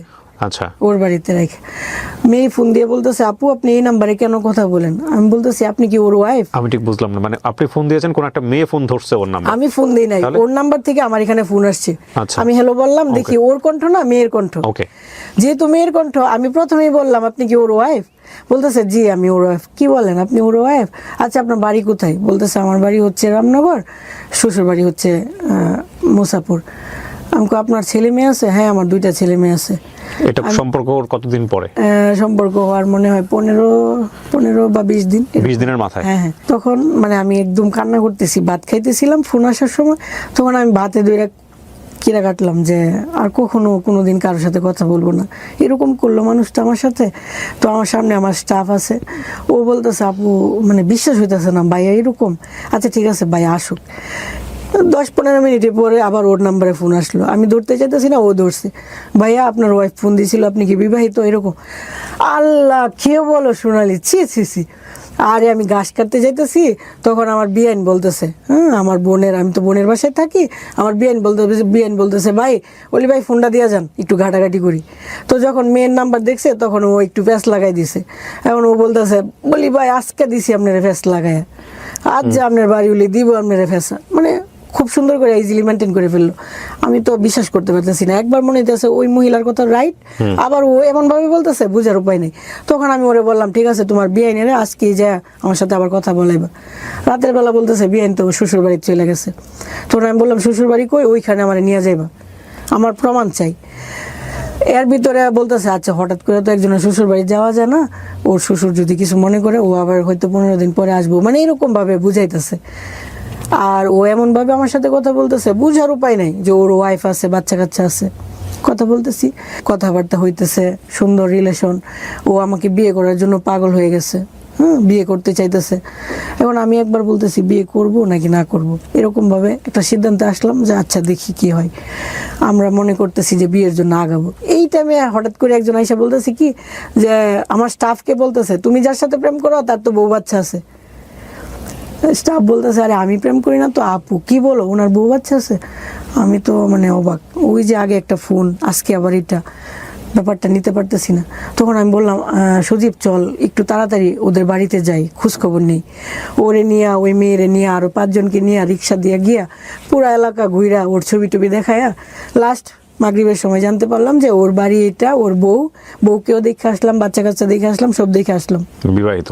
হ্যাঁ। দেখার পরে তো ওকে বিয়ে করার প্রশ্নই আসে না। একে তো গরিব মানুষ, আরেকটা বউ বাচ্চা আছে, এখানে আমি কেন যাব? তো ওনার সাথে আমি কথা টথা বলতেছি না।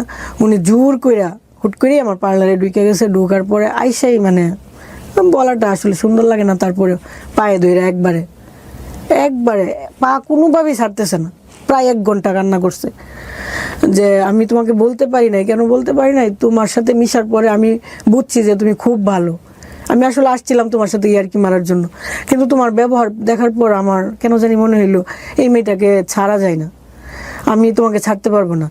আর আমি তোমার ওই রকম ভাবেই রাখবো। তুমি যদি বলো আমার ওয়াইফকে ছেড়ে দিতে, ছেড়ে দিমু, কিন্তু আমি তোমার ছাড়তে পারবো না। তুমি দয়া করে আমার ক্ষমা করে দাও।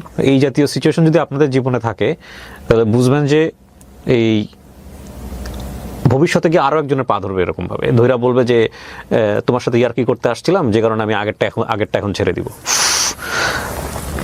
মানে এগুলো যদি প্রেম হয়, মানে প্রেমের ব্যাকে শরৎচন্দ্রের একটা অদ্ভুত সুন্দর একটা উপন্যাস আছে, আমি রাইট নাও নামটা মনে করতে পারছি না, অনেক আগে পড়েছিলাম। পুরো গল্পের টুইস্টটা এত অসাধারণ যে এত সুন্দর প্রেম, এত চমৎকার প্রেম, পুরো গল্প জুড়ে শুধু প্রেম প্রেম প্রেম প্রেম আর প্রেম। লাস্টের দিকে গিয়ে এত জঘন্য একটা সম্পর্ক, এবং সেটা আমার কাছে যখন পড়তে গিয়ে মনে হচ্ছে শরৎচন্দ্র তো অনেক কিছু পড়েছে ওই সময়, শরৎচন্দ্র এইভাবে লিখলো মানে প্রেমের মধ্যে চুলাচুলি অবস্থা, একজন আরেকজনের মাথার চুল টান দিয়ে ছেড়ে ফেলছে, এত জঘন্য অবস্থা। This is also love, definitely. But love যদি এথিক্সের উপরে উঠে যায়, যুক্তির উপরে উঠে যায়, সেখানে সবসময় একটা কথা মনে রাখা উচিত যে লাভ ইমোশন দ্বারা রান হয়, এবং ইমোশন কখনোই পার্মানেন্ট না, never ever, but ethics permanent, এবং এইটা আপনাকে একসময় ভোগাবে, ডেফিনেটলি ভোগাবে। আমি জানি না ওনার জীবনে কি হয়েছে, একটু শুনি তারপর।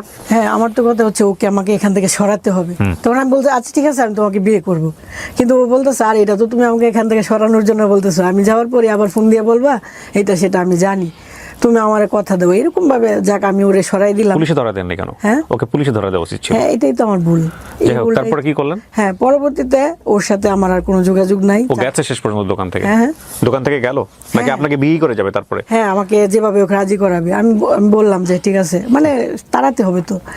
তারপরে 4-5 দিন ফোন দিই না, আর ওর মনে হয় ওইখান থেকে প্রচুর চাপ দিচ্ছে, ও ফোন দেয় না, আমিও দিই না। না দেওয়ার পরে 5 দিনের মাথায় বলতেছে দেখলাম কি হইতেছে, 4 দিন ফোন দিছি না, 4 দিন তুই আমারে ফোন দিছস না, তুই ভাবছস কি তুই আমারে ছেড়ে দেবি গা? মানে দুনিয়া উলট ফালট করে এলাম, ও যেমনি হোক তুই আমার বউ হইতি না। মানে বুঝাইতেছে কত ভালোবাসা এরকম এসে। এরপরে দেখলাম যে ও ব্ল্যাকমেল করতেছে, হ্যাঁ আমি হিজড়ারে দিয়ে তোরে উঠাই নিয়ে যাবো, হিজড়ারা আইসা বলবো যে মানে এরকম ভাবে হিজড়ারে যে আমার ফোন নাম্বার দিছে, আমার ডিটেলস দিছে, এটা আবার দেখাইছে আমাকে এই মুহূর্তে। হিজড়ারা কি করবে এখানে? হিজড়ার পার্টির সাথে ওর সঙ্গে পঙ্গা আছে। হিজড়ারা আইসা আমাকে বলবে যে আপু একটা বউ সাজাবেন, কত টাকা? আমি যদি বলি 5,000 ধরে 6,000, হ্যাঁ ওনারা রাজি, আমাকে সিএনজি করে নিয়ে যাবে, নেওয়ার পরে ওর হাতে তুলে দিবে, আমাকে বিয়ে Okay. করবে। ও বুঝাইতেছে যে বাণিজ্য থাকতে কি বিয়ে করবি নাকি না, এরকম ভাবে বুঝাইতেছে। এর পরবর্তীতে যাক আমি ওই যে আমার পার্লারে যে মেয়েটা ছিল ওকে নিয়ে ওর বাড়িতে গেলাম সকালবেলা একদিন, যে ওর বাড়িতে জানাই দিই, তাহলে তো ওরা যখন আরো চাপ দিবে তাহলে ছেলেটা সইরা যাবে। ওইখানে যাওয়ার পরে ওর বউকে বললাম যে আপু একটু ভেতরে আসবো, আপনার সাথে একটু কথা বলবো। বলতেছে আচ্ছা আসেন। তো বললাম যে আপু এমন এমন এই করছে, আপনি যদি ওই দিন আমার ফোন নাম্বারটা রাখতেন আর পরবর্তীতে আমাকে বলতেন যে আপু ও কি আর নেক্সট টাইম ফোন দিছে, তাহলে আর আজকে এত কিছু হইতো না। আপনিও বলেন না, আর ও আমাকে এভাবে এভাবে আগাই নিছে, বোঝার উপায় ছিল না। আচ্ছা যাই হয়েছে হয়েছে, ক্ষতি হইলে আমার হয়েছে, সমস্যা নাই, তবে আমি আপনার হাজবেন্ডকে কখনোই বিয়ে করব না, আপনি নিশ্চিত থাকেন। ওর বুকটার মধ্যে হাত দিয়ে আমি এভাবে সান্ত্বনা দিছি। উনিও কান্না করতেছে যেহেতু হাজবেন্ড এরকম করতেছে, আমি সান্ত্বনা দিছি সমস্যা নাই, আমি কখনোই বিয়ে করব না।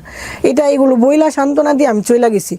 রাস্তায় যাওয়ার পরে ওনাকে ফোন দিয়ে আবার নিয়ে আসছে, এই বাড়িতে মহিলা আসছে, তুই তাড়াতাড়ি আয়।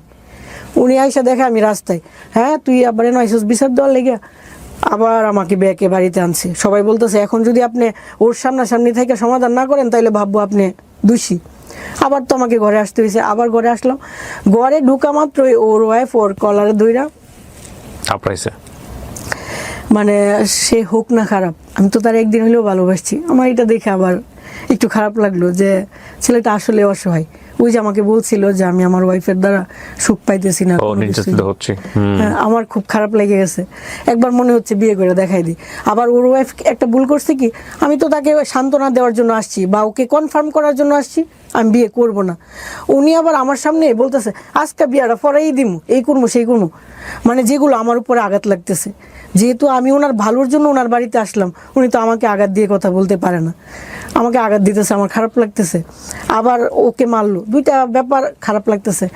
মনে হয়েছে বিয়ে করে দেখাই দিই। একবার জিদ আসতেছে, আবার মনে হইতেছে দূর কি দরকার আছে, ওর যা হয়েছে হয়েছে হোক। মানে মনটাকে বারবার বুঝাইতেছি একবার এই পাশে। না কিন্তু আপনি প্রথম বউয়ের জায়গায় থাকলে আপনি কি করতেন?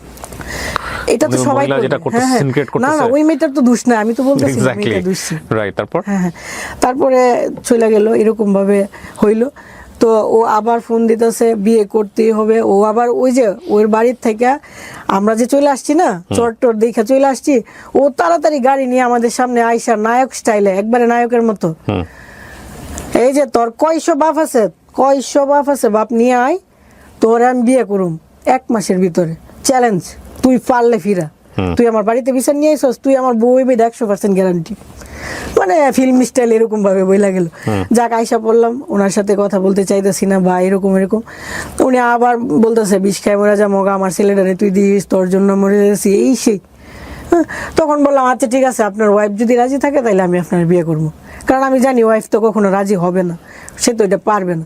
তখন ও আমার বলতেছে কি, ওয়াইফের তো রাজি করে ফেলছি, আজকে রাতে বলছি যে আমাদের বিয়ে হয়ে গেছে, তো তুমিও কালকা বইলো ফোন দিয়ে যে আমাদের বিয়ে হয়ে গেছে, দেখো কি হয়। তখন আমি ওনারে বললাম কি আপু আমাদের তো বিয়ে হয়ে গেছে, তো আপনি মানে যদি পারেন আমার ক্ষমা করে দিয়েন, আমার হাতে আর কিছু করার ছিল না, আমাদের বিয়ে হয়ে গেছে, তো আমরা আসেন মিলা টিলা চলি এরকম ভাবে। আমি যেহেতু অনেক টাকা ইনকাম করি, আমাকে এত টাকা পয়সা দেওয়া লাগবে না, জাস্ট সায়া হিসেবে থাকলো বা এইভাবে বললাম, দেখলাম উনি কি বলে। তো উনি অনেকক্ষণ ইয়ারকি টিয়ারকি মারলো, লাস্টে যখন দেখলো যে না আসলে মনে হয় বিয়ে করে ফেলছে, উনি বলতেছে আপু আপনি কি পার্লারে আছেন? আমি কই জি। কোথায়? আমি আপনার পার্লারে আসবো। এখন একটা মানুষ আসতে চাইতেছে, আমি তো আর না করতে পারি না। বলে আচ্ছা ঠিক আছে আসেন। আমি ভাবছি যে উনি আসবে, আইসা 2 কথা ভালো করে বলবে, তাহলে তো আবার। উনি আসার পরে ওনার বাড়ি সাঙ্গু পাঙ্গু নিয়ে আইসা, মানে আমি একা আর ওনার সাথে 5 জন, 5 জনে আমাকে যেরকম ভাবে পারে মারধর, আমার মাথার চুল অর্ধেক ছিঁড়ে ফেলছে। মানে উনি তো আইসা বলতো যে আপু সত্যি কি আপনি বিয়ে করে ফেলছেন বা না, কেন এটা তো করলেন? এটা আপনি আসলে নিজে থেকে বিপদ ডেকে নিয়ে আসছেন। এটা ওনার দোষ দিয়ে লাভ না, এটা আপনারই না দোষ। আমার এই এই যে কাহিনীটার মধ্যে বেশিরভাগই আমার দোষ, আমি বলবো না আমার দোষ না। Agreed. হ্যাঁ, পরে উনি মারধর করলো, পুরা বাজারের মানুষ জানছে, পুরা বাজারের মানুষ জানছে যে আমি ওনার বউ। আসলে কিন্তু আমাদের বিয়ে হয় নাই। পুরা রিক্সার ড্রাইভার, সিএনজি ড্রাইভারের কাছে ওনারা যায় যায় বলছে এই পার্লারের মহিলা এই সেই অমুক তমুক, মানে একদম কেমন হয়ে গেল ব্যাপারটা। তখন উনি কি করছে, আমাকে বলতেছে দেখো এরকম হয়েছে, এখন বাজারের মানুষ সবাই আমার পক্ষে, যে তোমার যেহেতু ইজ্জত নিয়ে টানাটানি হয়েছে, হ্যাঁ এটার একটা বিচার হবে, দরবার করব। এখন ও আমাকে ফোন দিয়ে বলতেছে কি দেখো এখন বাজারের মানুষ যদি, যেহেতু বলা হয়েছে যে 5 লাখ টাকা কাবিন, এখন বাজারের মানুষ আমার যেভাবে হোক 5 লাখ টাকা আদায় করবো, আমি গরিব মানুষ তুমি তো জানো, তাহলে তুমি এক কাজ করো আমি তোমাকে 2-2.5 লাখ টাকা দিয়ে দিই, তাহলে বাজারের মানুষ হোক গুসটুস খাইলো না, বা এত ঝামেলা কইরা কলঙ্কিত আর হইল না। কে বলতেছে এটা? হ্যাঁ, ওই যে যার সাথে ঝামেলা, ছেলে। হুম। পরে বললো তুমি আমাদের বাড়িতে আসো, আমার আব্বা বলছে যে তোমাকে 2-2.5 লাখ টাকা দিয়ে এটার ঝামেলা তো মিটাই। বিয়ে হননি তো 2.5 লাখ টাকা কেন নেবেন? সবাই তো জানতেছে আমার বিয়ে হয়েছে। হ্যাঁ, তো সবাইকে বলে দেন আমরা টাকা নিয়ে নিছি কাবিনের, শেষ। এটাই তো মানে এই যে আমাকে মারলো, কলঙ্কিত করলো, এটা তো একটা বিচার হওয়া দরকার। হ্যাঁ, তো এখন আপনি টাকা কেন নিচ্ছেন তাহলে? আমি তো টাকা নিব না, হ্যাঁ, এটা ও বলতেছে আর কি। হ্যাঁ। হ্যাঁ, আর ও বলতেছে তুমি ওইখানে বলবা যে আমার কোনো টাকা নেওয়ার দরকার নাই, আর আমি আর তুমি পরের দিন বিয়ে করব, যেহেতু তোমার কলঙ্ক হয়েছে। হ্যাঁ, এখানে আমার দোষ আছে, আমি বলতেছি। জি। যেহেতু ওনারা আমাকে মারধর করছে, তখন আমি জিদের বসে আমার মনে হয়েছে যে বিয়ে করা দরকার, সুখ পাইলে পাইলাম, না পাইলে নাই, বিয়ে করব, মারলো কেন। পরে উনি আমাকে বাড়িতে নিয়ে উনি আমাকে বুঝাইছে কি, আর যাই দেখি ওইখানে উকিল আইসা, উকিল না কি যেন বলে, কাজী, ডিভোর্স দেওয়া হবে। হ্যাঁ, আমি তো দেখি অবাক যে কি হইলো, মানে উনি আমার সাথে বিশ্বাসঘাতকতা করছে, ওই দিন থেকে ফার্স্ট শুরু। উনি আমাকে সিগনেচার দেওয়াইলে, উনি সিগনেচার দিল, মানে সবাই বুঝলো বিয়ে ছাড়া ডিভোর্স। হ্যাঁ, বিয়ে ছাড়া ডিভোর্স, সবাই বুঝলো ডিভোর্স হয়ে গেছে, উনিও মুক্ত। ওনারা ডিভোর্সের সময় কাবিননামা চায় নাই কাজী? উনি বুঝাইছে যে তোমার কোনো চাওয়া পাওয়া আছে, আমি বলছি না আমার কোনো চাওয়া না, কিন্তু আপনাদের বিয়ে যদি না হয়ে থাকে তাহলে ডিভোর্স হয় কিভাবে? প্রথম কথা হচ্ছে যে কাজীর মাধ্যমে ডিভোর্স হচ্ছে, কাজী তো আপনাদের কাবিননামা চাবে, কাবিননামা কই? এগুলো কিছু চাই নাই। হ্যাঁ, উনি তো চাইলে তো এটার ব্যাখ্যা হইতো, উনি কিছুই চাই নাই, উনি জাস্ট আমাকে নাম লেখাইতেছে, এমনকি আমার আইডি কার্ডের ফটোকপিও চাই নাই। আমি ইচ্ছা করে একটা সালিশের মধ্যে? হ্যাঁ হ্যাঁ, আমি ইচ্ছা করলে একটা ভুল নামও দিয়ে আসতে পারি, ওইখানে কোনো কিছুই চাইতেছে না, আমাকে জাস্ট সবাই বুঝাইতেছে যে হ্যাঁ হ্যাঁ ছাড়াছাড়ি হয়ে গেছে, বউ খুশি, বাপ মা খুশি, সবাই খুশি, লেখালেখি হয়ে গেল। আমি এত রাত্রে কিভাবে বাড়িতে আসবো? আমাকে কেউ মাথায় হাত দিয়ে সান্ত্বনাও দেয় নাই যে মা তুমি আমাদের জন্য এত কিছু করলা, বিয়ে হয়েছে, বিনা টাকায় আমার এখান থেকে চলে যাইতেছো, বা তোমার কলঙ্ক হয়েছে, এই ধরনের কোনো কথা না। আমি বাড়ি থেকে বের হবো কি করে, লজ্জা লাগতেছে, ওনারা কেউ হেল্পও করতেছে না। লাস্ট মুহূর্তে একজনে বলতেছে ওনার একটা গাড়িতে উঠাই দো, পরে রিক্সা দিয়ে বাড়িতে চলে আসলাম। তো বাড়ির সবাই কেউ এগুলো কিছুই জানে না, যাকে ভাবে গেল। এখন আমার মাথায় তো ভূত চাপছে যে এখন আমার বিয়ে করা লাগবে, যেহেতু উনি আমার সাথে 2 নাম্বারই করছে। কাকে বিয়ে করবেন? ওই ছেলেকে আবার বিয়ে করবেন? ডিভোর্স দিয়ে আসছেন, তাকে আবার বিয়ে করবেন? মানে বিয়ের আগে ডিভোর্স, তারপর আবার বিয়ে? হ্যাঁ, বিয়ে তো হয় নাই, কলঙ্কিত হয়েছি ওরে বিয়ে না করে। তখন পরবর্তীতে বিকেলবেলা ও আমাকে ডেট দিছে, আমি বিকালে আসবো, বিকালে আসবো, বিকাল হয়ে যেতেছে, তেমন একটা আসার সম্ভাবনা নাই। তখন ওর এক ফ্রেন্ডে ফোন দিছে যে কি অবস্থা, কি খবর। ওর ফ্রেন্ড বলতেছে যে ও তো বাড়ির থেকে বের হইতে পারতেছে না, যেহেতু কালকে এরকম হয়েছে, বাড়ির থেকে তো 2-4 দিন দিব না। আচ্ছা, আমি ওরা যাই নিয়ে আসতেছি। ওরা আবার নিয়ে আসলো। হ্যাঁ, আমরা আবার কাজের কাছে গেলাম, বিয়ে পড়াইলাম। এবার ফাইনালি বিয়ে করলেন? ফাইনালি বিয়ে হয়েছে। যে কলঙ্কটা হয়েছে বিয়ে না করেও আমি এটা করলাম। ওই যে 5 লাখ টাকা কাবিন দেওয়ার কথা ছিল, মানে আগেরটা সবাইকে আই ওয়াশ করছে যে ডিভোর্স হয়েছে, যে টেনশনের কিছু কিন্তু না, এলাকার কেউ জানে না, মানে বাজারে এর পরের বার তারা বিয়ে করছে আবার। হ্যাঁ, বাজারে কেউ জানে না যে ডিভোর্স হয়েছে বা এরকম হয়েছে, বা আমার এলাকার কেউ জানে না, জাস্ট ওদের বাড়ির 2-4 জন, বুঝছেন না? তো এরকম হইলো, বিয়ে হইলো। তখন মানে ব্যাপারটা চাইছিলাম যে কয়েকদিন গোপন থাকুক। তো দেখা গেল যে উনি তো আমার সাথে থাকতে গেলে ব্যাপারটা আস্তে আস্তে জানাজানি হয়ে যাবে। এই সপ্তাহখানেক কত টাকা কাবিননামা হলো? 5 লাখ টাকা। আছে কাবিননামা আপনার কাছে? কাবিননামা নাই, আমার মোবাইলে ছবি আছে। কাবিননামার ছবি আছে? জি। তারপর পরে ছবি আছে। পরে এভাবে যাক, উনি আমার কাছে আসলো সপ্তাহখানেক পরে। আসার পরে যখন 2-3 রাত একসাথে ছিলাম, বাড়ির থেকে ফোন আসতেছে, কই তুমি কেন, মানে ওরা আস্তে আস্তে সন্দেহ করা শুরু করলো। পরে ব্যাপারটা ভাবলাম যে হ্যাঁ, এভাবে লুকায়িত ভাবে সম্ভব না, জানাই দাও, যা হওয়ার হবে। পরে ও জানাই দিল যে হ্যাঁ আমরা বিয়ে করছি। বিয়ে করছি। পরে ওনারা আবার আসলো, আইসা বলতেছে আপু কি হয়েছে, যে হ্যাঁ এমন এমন, আগে বিয়ে হয়েছিল না এখন হয়েছে। বললাম একবার তো মারা গেছেন, এখন চাইলে মারতে পারেন, আপনারা যা খুশি করেন। তো ওই দিন আর মারধর করে নাই, এগুলো শুই না ওনারা চলে গেছে। আর আমার যে পার্লারের স্টাফ তাদের বাড়ি বাড়ি যাইতেছে, ওদেরকে যেন আমার পার্লারে না আসতে দেয়, মানে আমার বিজনেসটা অফ হয়ে যাক, আমার যেন আস্তে আস্তে সবকিছু কম হয়ে যাক। আপনি বিয়ে করার আগে আপনার বাবা মার সঙ্গে কথা বলছিলেন? না। না, পরবর্তীতে আপনার কি পরিবারের সাথে সম্পর্ক ছিল আমার নাকি আপনি একাই থাকতেন ওই সময়টাতে?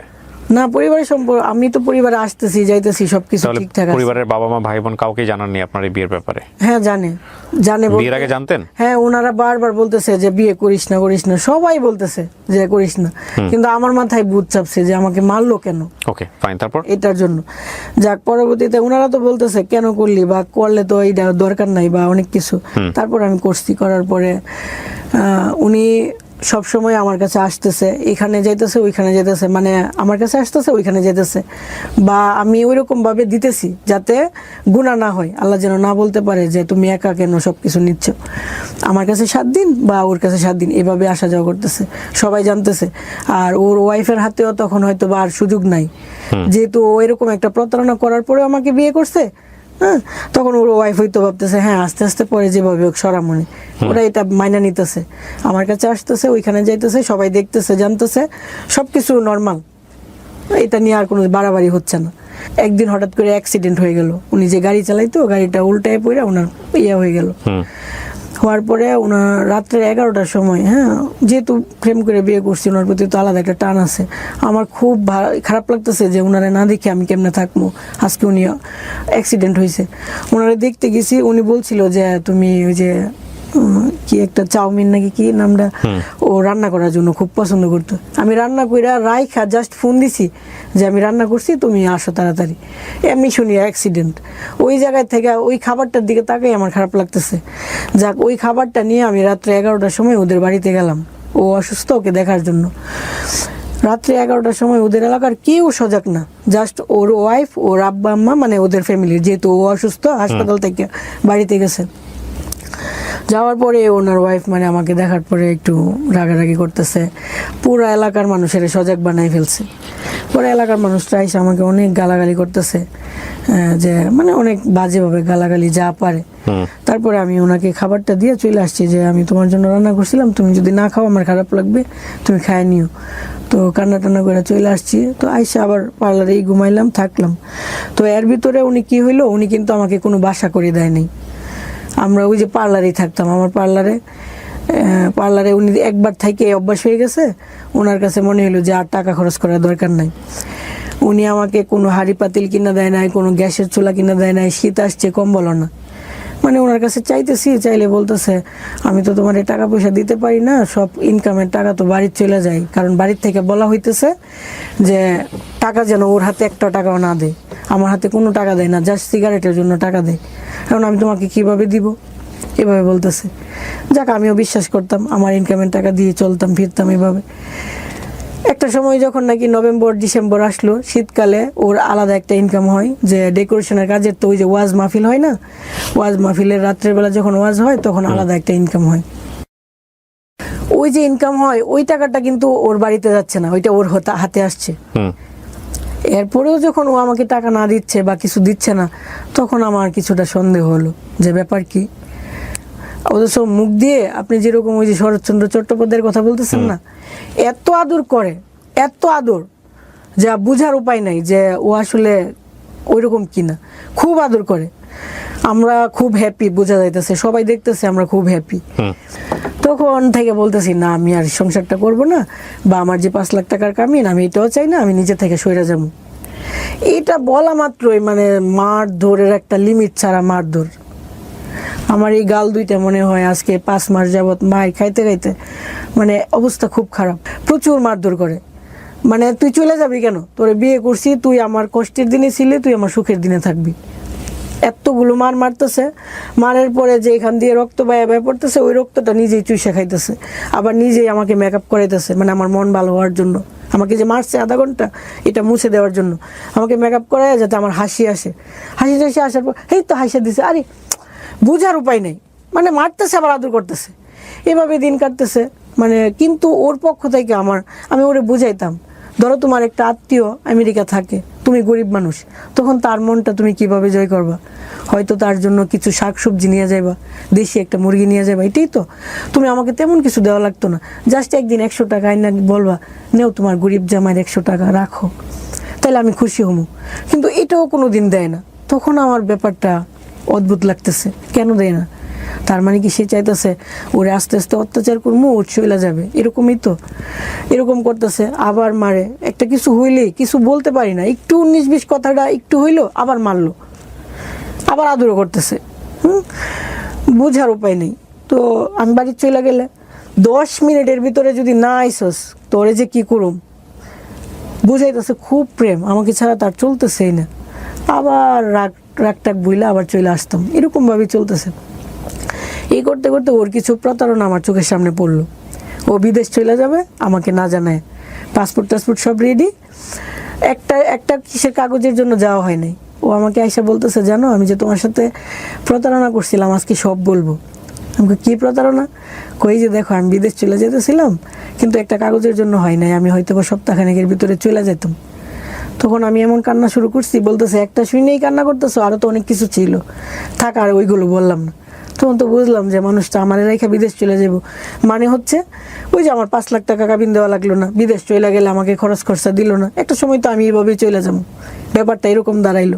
এরকম ভাবে আস্তে আস্তে প্রতারণাগুলো সামনে আসলো। আমি বুঝতে থাকলাম যে না, মানুষটা দেখা যায় অন্যরকম। আঘাত পাইতে পাইতে, কষ্ট পাইতে পাইতে মনে হইলো যে না, আমি তো আসলে টাকার বিনিময়ে তার জন্য আসি নাই। আমার খুব মায়া লাগছিল, গরিব বইলা তাকে ভালোবাসতাম, বাড়ির থেকে মাংস রান্না করে এনে খাওয়াইতাম। ওই যে ময়মনসিংহের ছেলে, গরিব মানুষ, কি না কি খায়, খুব মায়া করে ভালোবাসতাম। তো সিম্পিতি চলে আসছিল অতিরিক্ত। ওই মানুষটাকে আমি একটা নসিমন ড্রাইভারকে বিয়ে করছি, টাকা পয়সা দেখা না, ও তো গরিব, আমি জাস্ট ভালোবাসার জন্যই বিয়ে করছি। এখন যখন প্রতারণা, আমি কিভাবে থাকবো এখানে, দরকার নাই। আমি নিজের থেকে ওকে আবার ডিভোর্স দিয়ে চলে আসছি। এর ভিতরে 1 লাখ টাকাও দিছি। কবে ডিভোর্স দিয়েছেন? ডিভোর্স দিছি ঈদের 2-4 দিন পরে। কোরবানির ঈদের? না, রোজার ঈদ। রোজার ঈদের। আচ্ছা। ডিভোর্স দেওয়ার 7 থেকে 8 দিন আগে 1 লাখ টাকাও দিছি আমি। টাকা দিছি, তুমি উঠার জন্য উঠো, দোয়া থাকবে, সমস্যা নেই। দিয়ে আসলাম। আয়শা ভিডিওটা আমি যে দিয়ে আসছি, ভিডিওটা যদি ওর সামনে না দেখাই ও বিশ্বাস করবে না।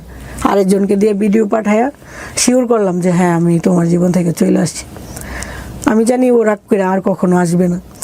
সাথে সাথে আমি মাগরিবের সময় ডিভোর্স দিয়ে চলে আসছি, ও রাত 8টার সময় আমার বাড়ির সামনে দাঁড়ানো, ফোন দিতেছে ঘর থেকে বাইরো, তুই কাপড় নিয়ে বাইরো, তুই দিয়ে ফোন দিয়ে কি হয়েছে, বেটি মানুষ দিলে কিচ্ছু হয় না, আমি তো আর দিছি না, বাইরেও কইছি। আমি আরে কি বলেন এগুলো, ফোন রাখেন। ফোন আর ধরতেছি না, টুস করে ঘরের ভিতর ঢুকে গেছে। আমার বোন এখানে বসা, আম্মা বসা। আম্মা আব্বার সাথে ঝগড়া করে, আব্বা নাই, আম্মার সাথে আমার বোনের সাথে ঝগড়া টগড়া করে, এই আপনার মেয়েরে কি আমি দিছি? হ্যাঁ, আপনার মেয়ে ডিভোর্স দিয়ে পড়ছে, আমি আপনার মেয়েরে নিতে আসছি। বুঝাইতেছে খুব ভালোবাসা। আমার আব্বা আমার মাও ভাবতেছে হ্যাঁ, ছেলেটা যেহেতু এত কিছুর পরে আসছে, তার মানে মনে হয় সংসার করার জন্যই আসছে। ও আমাকে বললো আগামী শুক্রবারে আমরা বিয়ে করবো। 2-3 দিন পরেই শুক্রবারে বললাম আজকে না, বলে মূল্য আনবেন, বলতেছে আজকে তো টায়ার্ড, আচ্ছা অন্যদিন। তখন মনে হইলো কি যে প্রতারণা করতেছে মনে হয়। আচ্ছা ঠিক আছে, একটা মূল্যায়ন না, যদি আবার 2 কথা বলি তার মানেই যে আমার লাইফটা সেটেল হয়ে যাবে তা তো না। ঠিক আছে, আর কয়দিন দেখি। আর কয়দিন দেখতে দেখতে মনে হইতেছে কি না, এমনই ও চেঞ্জ হবে না। তুই যে আমার কষ্ট দিয়ে চলে গেছিলে, ওই কষ্টটা আবার তোকে আমি দিমু, এই জন্য তোকে ফেরত আনছি। আবার চলে গেছি যে না ঠিক আছে, ওকে কষ্ট দিছ তো, হ্যাঁ আমি কষ্ট পাইছি। আবার বলতেছে তোর এত বড় সাহস, আমি তো এগুলো বলি তোর মন পরীক্ষা করার জন্য। মানে কি বলবো ভাই, এত মার ধর, এত কিছু। তারপরে এইভাবে চলতেছে এই যে আজকে 2 মাস। হ্যাঁ, বিয়ে ডিভোর্সের পরে ওর সাথে থাকতেছি। অনেক অন্যায় এটা, লোকে সবাই শুনতেছে, জানতেছে, আমাকে নোংরা কথা বলবে, কিন্তু আমি সেকেন্ড চান্স নেওয়ার চেষ্টা করছি। যেহেতু আমাকে বুঝাইছে, আমি তোকে একটা সুযোগ দিচ্ছি। আজ অব্দি না, 1 বছরের ভিতরে আমাকে একটা জামাও কিনে দেয় না। শুনেন, আপনি একটা কথা বলি, মানে ওভারলোড হয়ে যাচ্ছে আমরা আসলে। আপনার বর্তমান বয়স আপনি কত বলেছেন? 30 প্লাস। 30 প্লাসের মানুষের জীবনে এগুলো ভুল, এটা অন্যায়, এটা ক্রাইম। আপনি যেগুলো বলতেছেন এগুলো 15, 16, 17, 18 বছরের বাচ্চার গল্প হলে ঠিক আছে, আমরা বুঝতে পারতাম যে ও টিনেজার, ও যেগুলো করতেছে সেগুলো ঠিক আছে, ওগুলোর জায়গা থেকে মানসিক পরিপক্কতা আসে না, সেটা ঠিক আছে। বাট 30 প্লাস অধিকের একটা মানুষ, এবং যার জীবনে যার একটা বাচ্চা আছে, সংসার আছে, তারপরে সে প্রেমের জন্য এত কিছু ভুল করে ফেলবে, এগুলো ভুল না, এগুলো ক্রাইম। আমি সরি, আমার জায়গা থেকে বিষয়টা এরকমই।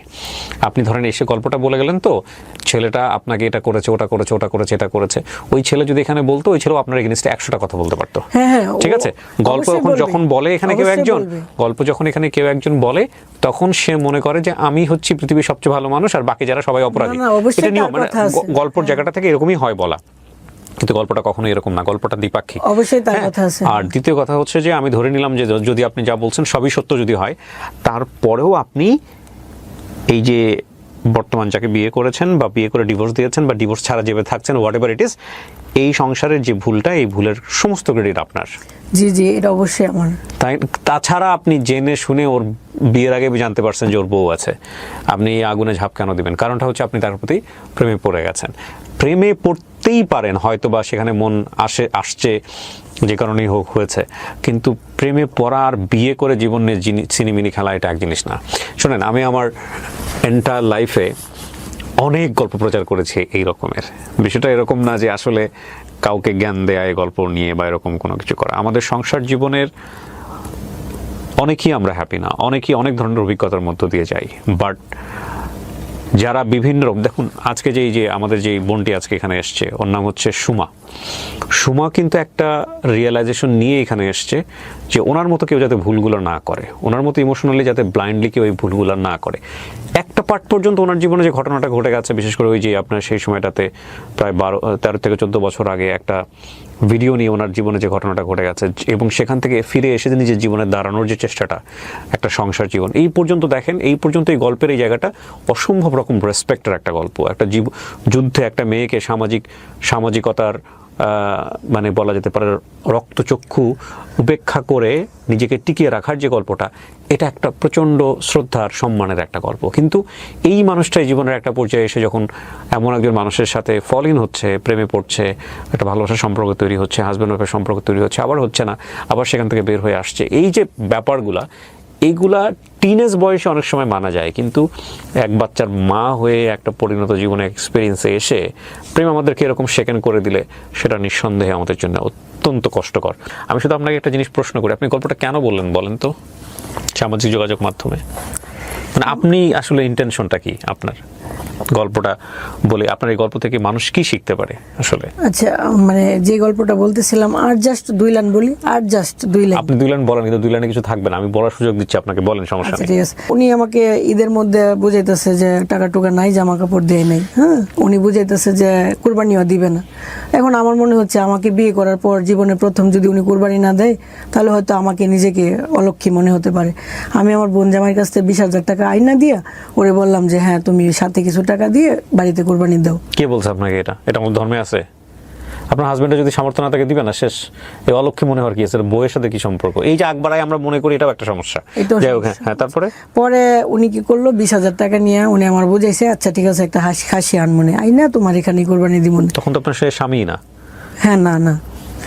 তারপরে করলো, এটা করার পরে উনি 2-3 বাজার ঘুরে আমাকে বুঝাইলো আমি খাসি টাসি পাই নাই, টাকা আইনা ফেরত দিয়ে দিছে। হ্যাঁ, ঈদের আগের দিন রাত্রে আমাকে রাইখা চলে যেতেছে, বলতেছে যে আমি বাড়িতে যেতেছি, তুমি থাকো। ঈদের কোনো বাজার টাজার কিছু কইরা দেয় নাই, কিছুই না, উনি চলে গেল। আপনার 2 মিনিট হয়ে গেছে, আমি জানি আপনি শুধু অভিযোগই বলতে থাকবেন আপনার এই তাকে নিয়ে। দরকার নাই তো, যেখানে ভুলটাই আপনার তার অভিযোগ দিয়ে আমরা কি করব বলেন? এখানে কিন্তু আগাগোড়ায় ভুলটাই আপনারই, আপনি সেটা স্বীকার করেন? হ্যাঁ হ্যাঁ, অবশ্যই। যদি স্বীকার করেন, তাহলে মূল কথা হচ্ছে যে ঘরের দরজাটা বন্ধ থাকার কথা ছিল, সেই ঘরের দরজায় এমন একজন এসে টকটক করছে, আপনি জানতেনই সে ঘরের মধ্যে ঢুকলে সে একটা ক্রাইম করবে। সে ঘরের মধ্যে ঢোকা মানে হচ্ছে আপনার ঘরটাকে নষ্ট করে দেওয়া, ছিন্ন বিচ্ছিন্ন করে দেয়া। আপনি এটা জানতেন দরজাটা খোলার আগে। এরপর যদি আপনি দরজাটা খোলেন, সেই অপরাধটা কি আপনার না ওর? আপনি আমার জাস্ট এই প্রশ্ন পুরাটাই আমার। আপনার না? তাহলে আর ওকে অভিযোগ দিয়ে লাভটা কি? ওর বিরুদ্ধে আর বলে লাভটা কি? না না, বলে লাভ নাই, কিন্তু এটাই যে আমি যে ভুলগুলো করছি, এই যে বুকামি, এত কিছু লাইফে, এত ধাক্কা খাওয়ার পরেও কিছু শিখতে পারি নাই, বুঝতে পারি নাই। এখন যখন আবার রাস্তা দিয়ে হাঁটবো, একটা তো ঘটনা আছে, একটা হাজবেন্ড। আপনাকে একটা প্রশ্ন করি, আপনি একটা সৎ একটা উত্তর দিন। হ্যাঁ, একদম মন থেকে, আমি বিশ্বাস করি আপনি সেই উত্তরটা দিবেন। আপনি ওকে ভালোবাসেন এখনো? জি, ভালোবাসি। দ্যাট ইজ দ্য, মানে গল্পের যদি লেসন বলেন তাহলে এটা হচ্ছে লেসন। যে মানুষটাকে সে এখনো সে ভালোবাসে, সেই মানুষটার সম্পর্কে সেখানে বসে অভিযোগের পর অভিযোগ বলে যাচ্ছে। ফ্যাক্ট হচ্ছে কি, আমরা আসলেই সত্য কথা বলতে লাভ কোনটা, লাভের সাথে রেসপেক্ট কোনটা, এবং লাভের জায়গাটা থেকে আসলে কতটুকু আমাদের জীবনে রেসপেক্টের একটা জায়গা থেকে চর্চা করা উচিত, সেইটা আমরা আসলে বুঝি না। আমরা আসলে কেউই বুঝি না। যে মানুষটাকে আমি লাভ করি, সেই মানুষটাকে আমি কেন অসম্মান করব? অ্যান্ড উই ডু অ্যাকচুয়ালি লাভ করার পরেও করি, মানে কষ্টের জায়গা থেকে করি, অভিমানের জায়গা থেকে করি, বিভিন্নভাবে করি, হ্যাঁ বিভিন্নভাবে করি। আর দ্বিতীয় কথা হচ্ছে উনি এখনও তাকে ভালোবাসেন বলেই এগুলো করে যাচ্ছেন এইভাবে। তো আর ওই যে একটা কথা আছে না, যে কে জানি বলেছিল everything is fair in love and